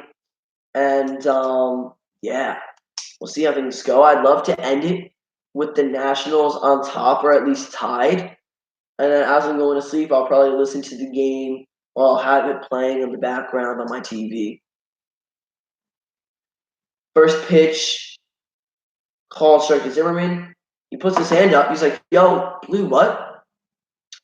It was in the zone, but again, I can see why some of these guys are upset with the calls. Zach Greinke has 5 assists tonight, the most by a pitcher in a World Series game since Greg Maddux in 1996, Game 2 of the World Series. 5 assists. That's more than some defenders. And it's not their fault because just the ball hasn't hit their way, but that's more than a decent amount of defenders tonight's game. It's crazy. 0-2 count now to Zimmerman. He's a little upset. I think he's mad at the umpire. He's going to be mad. Yeah, that second pitch was also outside. Call strike. Okay. This is really bad. Both of these strikes now should have been, well, maybe the second one was the only ball here, but it should be at least a 1-1 count. Curveball, 64 miles an hour. A whopping low of 6.4 on the radar gun. That's ridiculous. Counts 1-2 to Zimmerman. Runner in scoring position, Howie Kendrick with 2 outs. You think Greinke will be in the Hall of Fame? I'll bring up his full career stats. I think that'll definitely help me make the decision. I think he's very good, though. His defense is amazing. He's got good pitches. I want to just make sure he's at that caliber for certain statistics right now, where he's at in his career. As Zimmerman pops up to the other first baseman. So one first baseman to another. That'll end the top of the 5th. It's a P3. And no runs, no hits. Bottom of the 5th inning. Here we come. Let's see. Zach Greinke here. His career numbers. 205 wins, 123 losses, 3.35 ERA, and 488 games. He started 447. He has one save. Fun fact. I didn't know that. 2,872 innings pitched, 2,622 strikeouts, and a 1.16 whip. I definitely think he has Hall of Fame potential. Yes. After reading his numbers here, I definitely think he could be in the Hall of Fame. See all the awards he's won. He was a Cy Young 2009 with the Royals, an All-Star the same year with the Royals in the American League, an NL All-Star 2014, 2015 for the Dodgers. I forgot he was with LA. I completely forgot that stint existed for him. But in 2014, 2015, he was an All-Star with the Dodgers. 2017, 18, and 19, he was an All-Star with the Diamondbacks, still in the National League. He was a Silver Slugger in 2013 with the Dodgers. Didn't know that either. He won a Gold Glove in 2014, 15, 16, 17, and 18. His first two were with the Dodgers, last three with the Diamondbacks. He should win this one again with the Diamondbacks in 2019. Again, he is considered as an NL Cy Young Award, NL Gold Glove recipient this year. And then he won the Wilson Defensive Player of the Year award twice. Once in 2016, once in 2018, both with the Arizona Diamondbacks in the National League. So that's pretty cool. Good stuff there.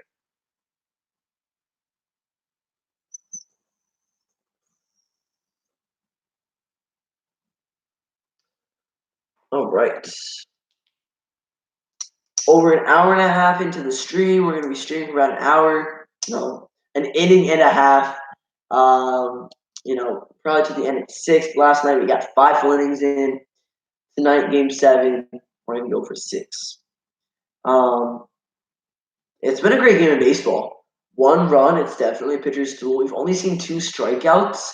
Both of them belong to Zach tonight. Scherzer doesn't have any. And maybe that'll change, though, right now, because we're going to the bottom of the 5th inning. And I want to see him come out on top. He's going to face Brentley, Bregman, Yuli.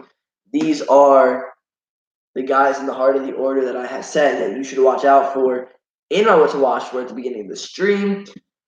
Home run watch, Bregman, he'll come up this inning. Strikeout watch, Reddick.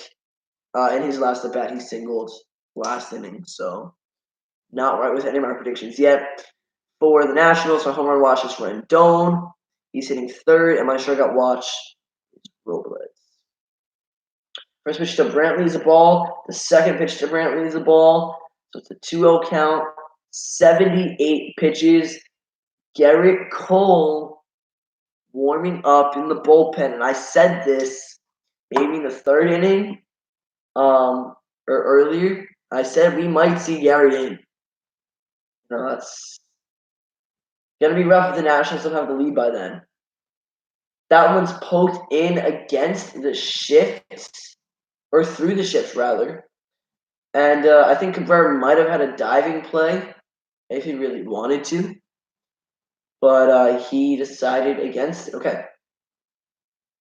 AJ Hinch is out talking to someone saying something. I don't know. I can't tell. Garrett Cole has 1 relief appearance in his career, and that's in college. None in the majors, none in the minors. This will be his first relief appearance if he does come in. As I was saying, if the Nationals don't have the lead by the time Garrett Cole comes in, it might be rough for them. But at the same time, they probably have put together more hits against Cole and more runs than they have against Greinke. So maybe it's a blessing the quicker in the game you get him, the better you do. Bregman now is going to find himself down 0-1 in the count. He's 0-1 on the night. Let's see. 0-1. I have him down with a single and a 5 out of right field. So the single, I guess, was fielder's choice or something. I must have wrote it down wrong. Apologies there. He's going to rope that one down the line, but a foul. 0-2 count now. No outs, 1 runner on first. The shift can help and hurt you, just like I said yesterday. Yeah, I was talking about that too a little bit. I'm not completely against the shift. I think it's good strategy-wise when it works out for you. But if someone puts it down the line the other way against the shift, it's a guaranteed extra base hit. And if people were more willing to try to bunt for bunt singles, the other way, I think the shift would be out of the game very quickly. Bregman takes that one far. He gives it a ride, but it's foul. So the counts will remain 0-2. Scherzer, 82 pitches. You're in the bottom of the fifth. Currently standing on first with a single. We just saw that. And on deck is Yuli Gurriel. He's 1 for 2 with a fly out to right and a solo home run. Mad Max looking for his first K of the game. Will he get it against the cleanup batter? Ball 1. So he won't get it just yet. 85 miles per hour, low and away. Not going to quite hit the zone.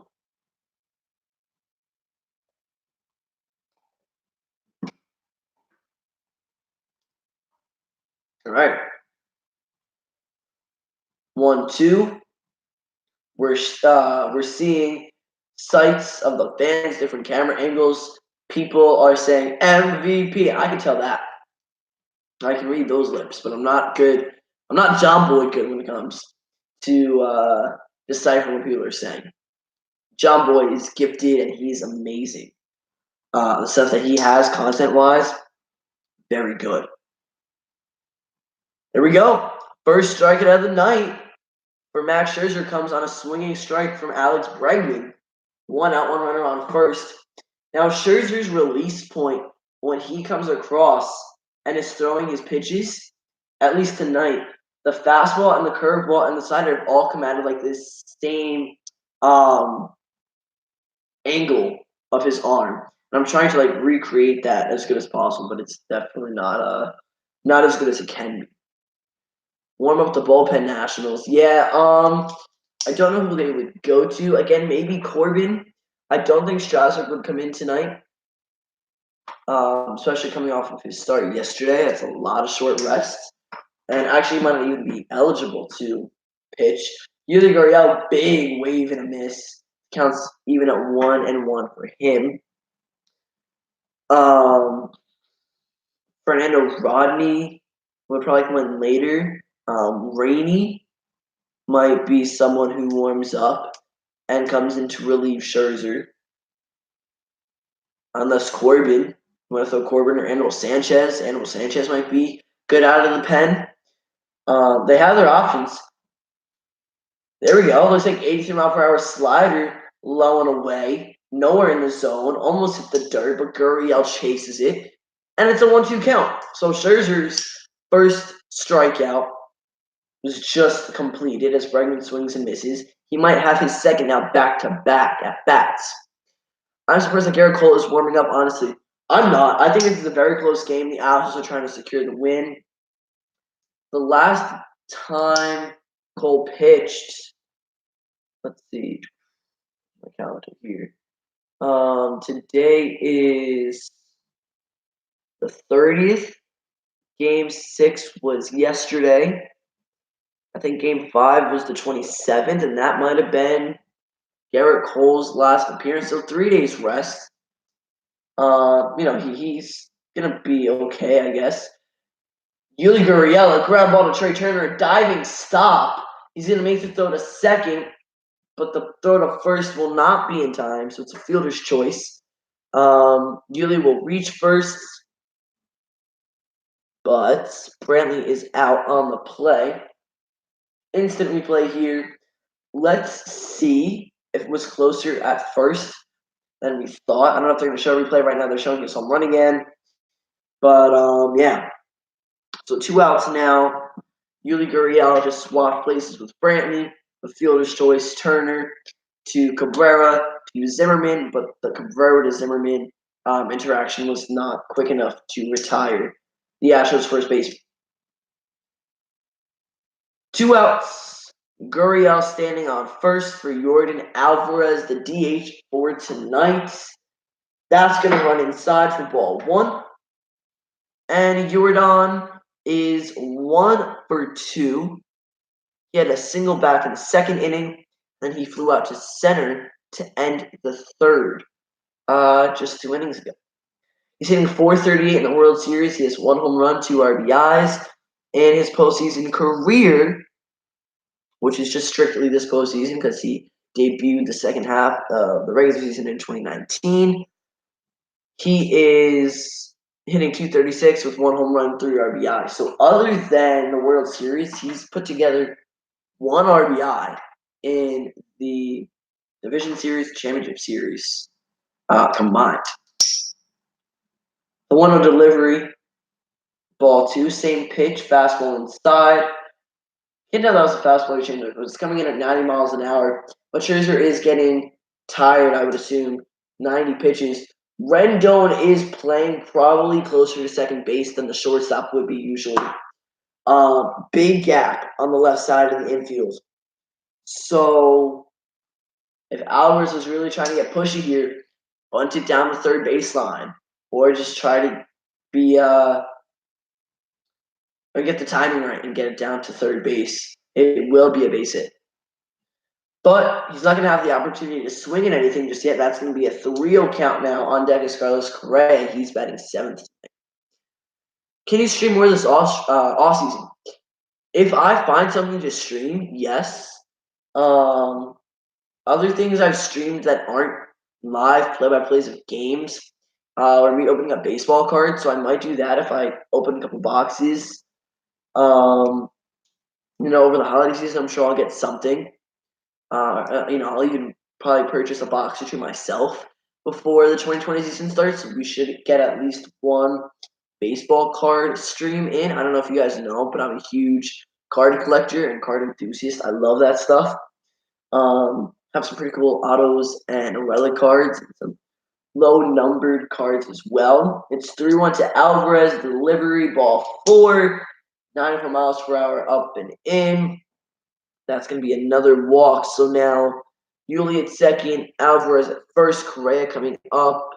1,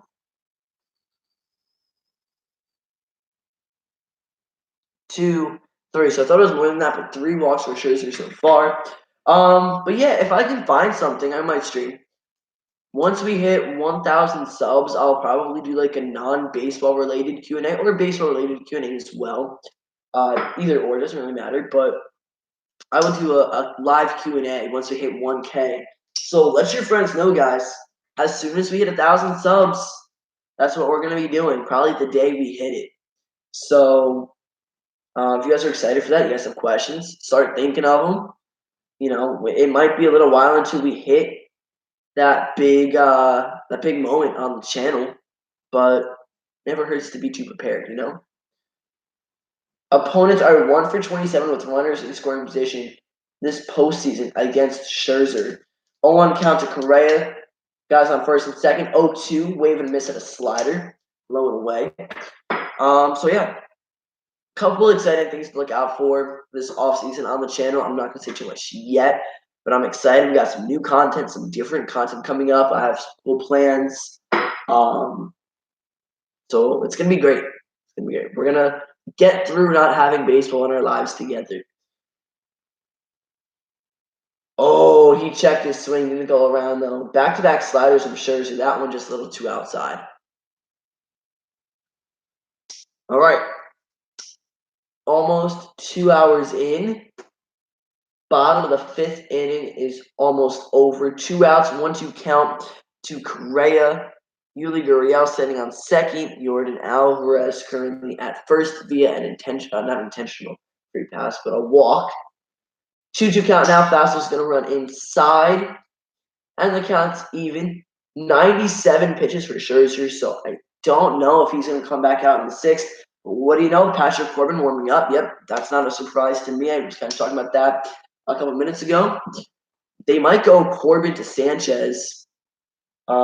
If they need to, maybe Corbin to Doolittle.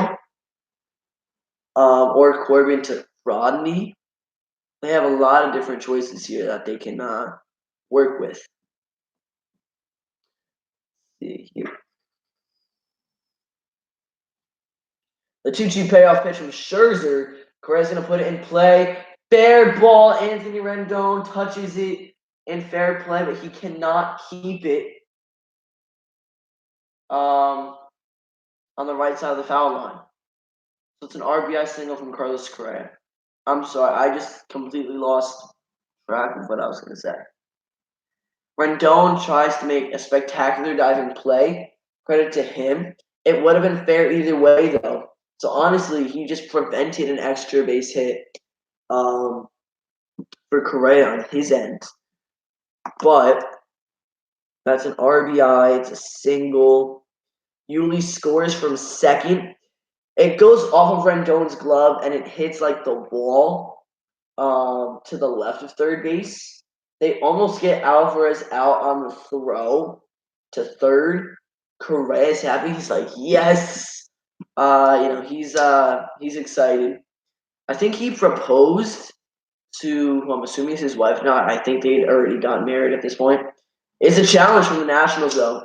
So maybe call might be overturned. But I'm pretty sure he proposed to his wife either after they won the World Series in 2017 or once they found out they were going to the World Series. So I think the challenge here is maybe Alvarez got off the bag because he definitely beat the throw to third. Rendon applied the tag and held it on him the entire time. I can't tell if this camera angle. Did his foot leave the base? I think it did. It's just whether or not his left foot was in the air when his right foot didn't already touch first base. So we're going to have to see what happens. The umpires have their headsets on. They're calling New York, seeing what they think about the play and whether or not it'll be overturned here.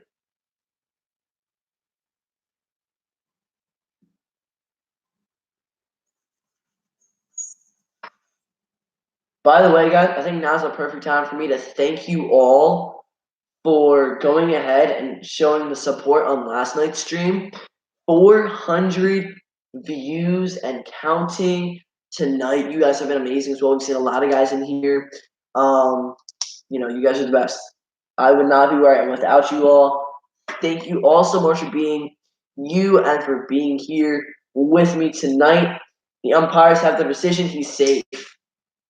Baseball Podcast says this call might make or break the game. He's safe. And there we go. 2 outs, bottom of the fifth. Astros now have a 2-run lead.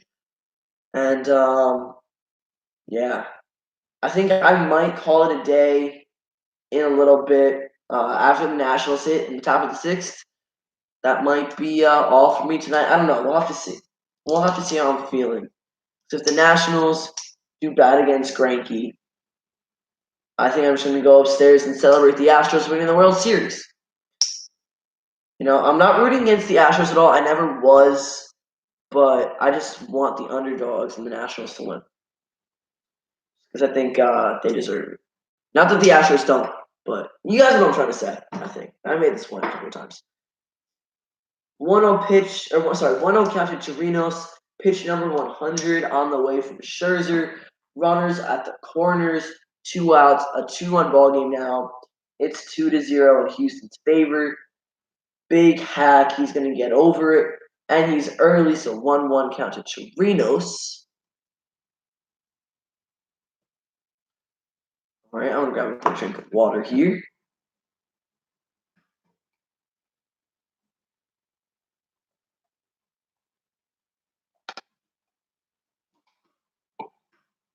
I need you to keep streaming because I'm superstitious because if they stream, they keep winning. Or if you stream, they keep winning. We'll see. Maybe that gives me a reason to stop streaming because I kind of want the Nats to win. Nah, I'm just kidding, Colton Myers. I would love to stream the entire game, but I just don't think I can. Realistically, I got a couple things tomorrow, and I can't be super tired. But if it was like a Friday or Saturday night, I would be staying up until the last pitch and then probably some after. because I love baseball. I love streaming with you guys, and it's just a lot of fun for me. You know, I hope you guys feel the same way, and it's like fun for you guys being in the chat, talking and interacting with each other, and me watching the game and all.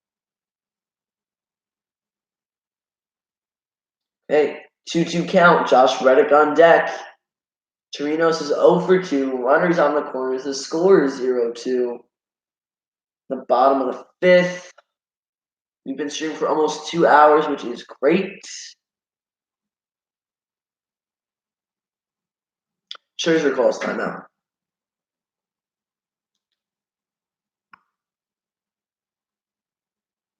"102 pitches on the night for Mad Max." I don't think this is the start he necessarily wanted or was hoping for, but not his worst. It's not. He's going to strike out Trevino swinging at a pitch in the dirt. Robinson attempts to go ahead and take first on the drop third, but they make the throw over. And by they, I mean Gomez makes the throw. Zimmerman, he's retired officially. It's 1 run on, let's see, what is this? 5th inning. 1, 2, 2 hits, right? 2 hits because one was a fielder's choice. Yeah. I think 1 run on 2 hits right there. Hopefully I got my math correct. Good broadcasting. Thank you so much. All right. Going into the top of the 6th. We will be done probably with the live stream within the next 3 outs.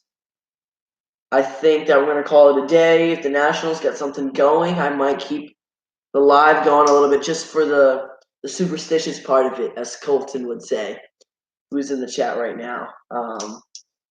But yeah, it'll depend on what the Nationals do. If Greinke comes in and just dominates and shuts them down, I think at this point we kind of know that might be the end result. But yeah, great series, great game. I might do a World Series recap and then separate video do World Series highlights / worst plays and calls of the World Series. That might be something you guys would be interested in. Yeah, Colton, yep. But it's kind of going ahead, and day by day we're going to have a lot more regular videos and uploads for you, especially because I won't be focusing on live streams and stuff. So as long as there's content for me to cover, there will be uploads 2 to 3 times a week, like usual. And I have some new things, some new tricks for you guys under my sleeve. Hopefully you guys enjoy the videos. We have some IRL stuff that I might go ahead and start working on in a little bit and have up for you guys. So that's exciting. You should do an off-season prediction for every team. Okay. So like acquisitions and stuff, maybe baseball podcast, like who they go after, if they make any moves or not. That might be something I do. Yeah, I think that'd have to happen within the next couple days. But I can definitely get on that for you. So I'm thinking right now, let me see, spare index card here. I should. Thinking right now we're going to do maybe a World Series recap and kind of talk about whoever wins and celebrate for them. And then we'll do best and worst plays and calls of the World Series. And we can do off-season predictions and then some other stuff as well. So we have some fire content coming up for you guys. A lot of this stuff I'm excited to go ahead and work on. I think you guys have really been enjoying our last few uploads. You guys have been crazy supportive, which I love, and I'm so thankful for. You guys are the best. Here we go. We're starting the top of the 6th. The first pitch. Gomes sees. He's going to fly out to center. George Springer will be there to make the play. So that's a fly out. Center, F8 in the scorebook. Robles is up now. He is my strikeout, what to watch for. On deck is Trey Turner. And it's a 2-0 game. Astros have the lead. I don't think you can count out the Nationals at this point. They can easily come back. Not easily, maybe, but they can make a comeback. They want this. Both teams want this really bad, but the Nationals It's just 2 runs. They can make their way back from a 2-run deficit, I think, easily. Especially with what they've shown us in the past and this postseason so far. The first pitch is low, not in the zone. The umpire calls it a strike anyway because of the inconsistency we've talked about so many times this stream. 0-1. Robles checks his swing. The first base of Blue says he doesn't go around. The count is even at 1 apiece. Scherzer, 103 pitches, 5 innings pitched, 7 hits, 2 runs, 2 earned runs, 4 walks, 3 strikeouts on his pitching line tonight. Again, not his best, not his worst. That's going to be good for a strike. Low and in, 89 miles per hour. The count is 1-2. Let's see. Washington Nationals deficits in elimination games. In the 8th inning, they were losing 1-3 in the NL wild card. They came back and won. In the 3rd inning of the NLDS game 4, they were losing 0-1. They ended up winning that game as well, and I didn't get to catch the rest. I didn't read them fast enough.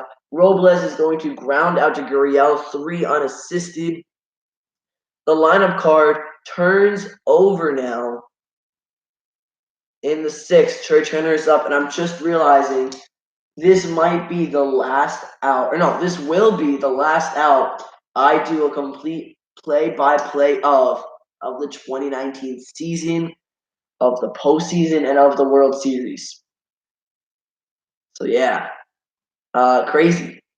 We won't be streaming for a couple months when it comes to the game and a live play-by-play coverage. But Colton was in here talking about it. Other people are asking me if I'm going to keep streaming in the off season. Yes, I will. I'll find something to stream. Baseball cards. Hopefully the live Q&A. Once we hit 1K, if that is in the off season, which would be great if we can hit it then. See you, Roy. Yep, Colton. See you in a little bit. I'm not going to end it until this last out is made. But Trey Turner has an 0-2 count against him here in the top of the 6th. It's been a great series. I want to say thank you to everyone who's joined me for the live series, or for the live coverage of the World Series games I've done, and for every live game I have covered this regular season. Way inside, not a way to go out. You know what, just for I'm staying to the bottom of the 6th. That's a terrible call. 88 miles per hour inside. Terrible call. Strike 3. It shouldn't have been. That's a ball. That's the ball, and there's nothing you can say to convince me differently. All right, well, the umpire's lack of consistency lets me go ahead and convinces me to go ahead and stream this bottom of the 6th, which I'm sure you guys are happy with. But I'm going to say my thank yous, my farewells now, just so that when the bottom of the 6th is over, I can go ahead and call it a night and pack up. But yeah, I don't know how many live streams I did this year. When it comes to like play-by-plays and games and stuff, probably double digits. Our best view-wise and interaction-wise, I would say, was the home run derby, and that for the longest time was my most viewed video on the channel. I think it's like 1,300 views. I cannot believe it reached that point. I never thought starting this YouTube channel up in 2018 that I'd be at where I am now with some of the views I'm getting on videos and the subscriber count I'm at. And it wouldn't be possible without you guys. You guys have made all of my streams very successful, my videos very successful. You guys have made this a fun and enjoyable experience by far for me. And even more than that, words can't describe how amazing this is.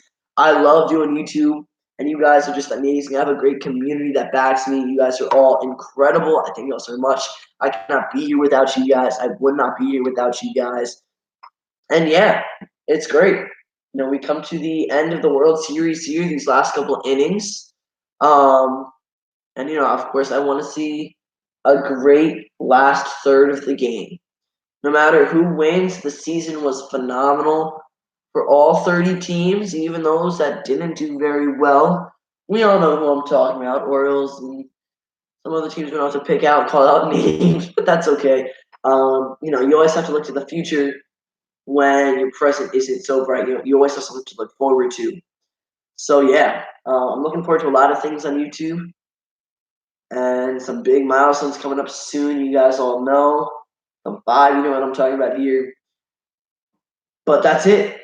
And Colton Myers says, thank you so much for streaming longer. Of course, we're going to do 3 more outs just because the home plate umpire made me upset. That's okay. Nationals, no runs on no hits. They only have, I'm going to just tally things up here. I think they only have 1 hit, and that was Juan Soto back in the 2nd inning. Kind of unfortunate. I don't think this is the way they want their 7th game to go of the World Series. Maybe they come back and win it. Maybe they don't, but I don't think they're going to regret how well they did this year. Patrick Corbin is coming in now to relieve Max Scherzer. A 1-3 record in 7 games. He started 3 games. A 6.64 ERA, though. And let me just get some extended stats for you. On the regular season and then the postseason as a whole. First guy he's going to face is Jake Marisnick, who's a pinch hitter. So he is going to replace Reddick. Marisnick comes in. Whoa, my pin just broke. Okay, that's never happened on the stream before. Marisnick going to come in to replace Reddick. Here in the 6th inning. Including the postseason, he is 5 for 8 with a double. A 2-1 count to him. He's hitting 333 in the World Series, and I'm going to get back to you now. I got sidetracked. I want to look at Patrick Corbin's stats. So Corbin, this postseason, he's 1-3 on his record. 6.64 ERA, 7 games, 3 starts, 20.1 innings pitched, 33 strikeouts, and a 1.52 WHIP. Those are also his postseason career stats, as this is his first ever postseason appearance, series-wise and season-wise. In 2019, he went 14-7, an ERA of 3.25 in 33 games. He started all 33 of them. 202 innings that he ate up in the regular season, 238 Ks, and a 1.18 WHIP. Not bad at all. He is a career 70-61 pitcher record-wise, 3.8 ERA, and 205 games, 187 starts, 2 saves, 1,100 innings, and some change. 1135 strikeouts and a 1.27 WHIP. So good stuff. I don't know what just happened because they're just showing like replays of Greinke defensively and stuff. I don't know what I missed. Hopefully it wasn't big. Sorry. My bad there. Okay. Marisnick is on base. That's really all you need to know there. So leadoff man is on for George Springer. This doesn't seem good. I feel like this is gonna end up with some more runs on the board for Houston. It might not, but a leadoff guy, no outs, and the top of your order coming up is definitely something I would love to see if I was an Astros manager, executive, player, what have you. You get that leadoff guy on, you get Springer up, who you know is very good. Altuve, who is capable of doing anything and everything. And then Brantley, Bregman, Yuli, crazy. Very good lineup, top to bottom. 0-2 count out of Springer. He's going to foul that one back. He's 0-2 on the night. He flew out to center, lined out to left, and then he walked into 4th. So MVP-wise, right now the Astros are winning the game. So I'm going to say if the Astros win the World Series, MVP might be Yuli Gurriel. Honestly, I wouldn't be surprised. He scored twice, right? Oh, yeah, I think he scored twice. One on a solo home run, and then he reached on a fielder's choice and ended up scoring on the RBI single from Correa. So right now, those are the only 2 runs. He's responsible for both of them. This is game 7, so yes, though Bregman has done very good, and Altuve, they did very good in the first 6 games, and so did Gurriel and some others. I think that with Gurriel being the deciding factor at this point, MVP title might go to him. Springer's going to sit down, strikes curveball low in the dirt. He checks his swing, but he goes around. It was a dropped third strike, but he can't go anywhere because first base is occupied. So, strike 3 and 1 out. Then I'm bringing Jose Altuve. And the second baseman tonight has a single. He's 1 for 3. He made it to second base, but no further. Fan of game is says, sorry I'm late. No worries. The Astros are up 2-0. The bottom of the 6th with 1 out. 1 runner on first. Game 7 of the World Series. Whoever wins this one wins it all. It's a best of 1. That's up the middle. Altuve. There we go. Cabrera takes it to second himself. So that is 4 unassisted. And then 4-3. That's a double play. That's going to end the inning. And that is going to end the stream. You must be doing the whole game. I'm not actually ending the game. That's crazy. You just joined now. Unfortunately, I'm going to be done right about now. 6 solid innings of a stream. You guys were amazing throughout it all, throughout this entire season. I want to thank you all for your incredible support. Thanks, great stream. Thank you so much, Wild Food. I appreciate it. But yeah, I want to take a second here to thank you guys all for the amazing season that I've had on YouTube because of you guys and the entire year and a half I've been on YouTube. Thank you for all coming and watching this live stream, being active on the channel. And you guys are all great. I appreciate you guys all so much. I would not be where I am without you, and I cannot wait for this offseason. Got some great stuff dropping. And before I go, who am I rooting for? The Nationals, although it doesn't look like it's going to go well for them tonight. Hopefully they can come out on top. Thank you all so much for watching. I will see you all next time. I hope you enjoyed this live stream. Go Nationals. Go Astros. Peace.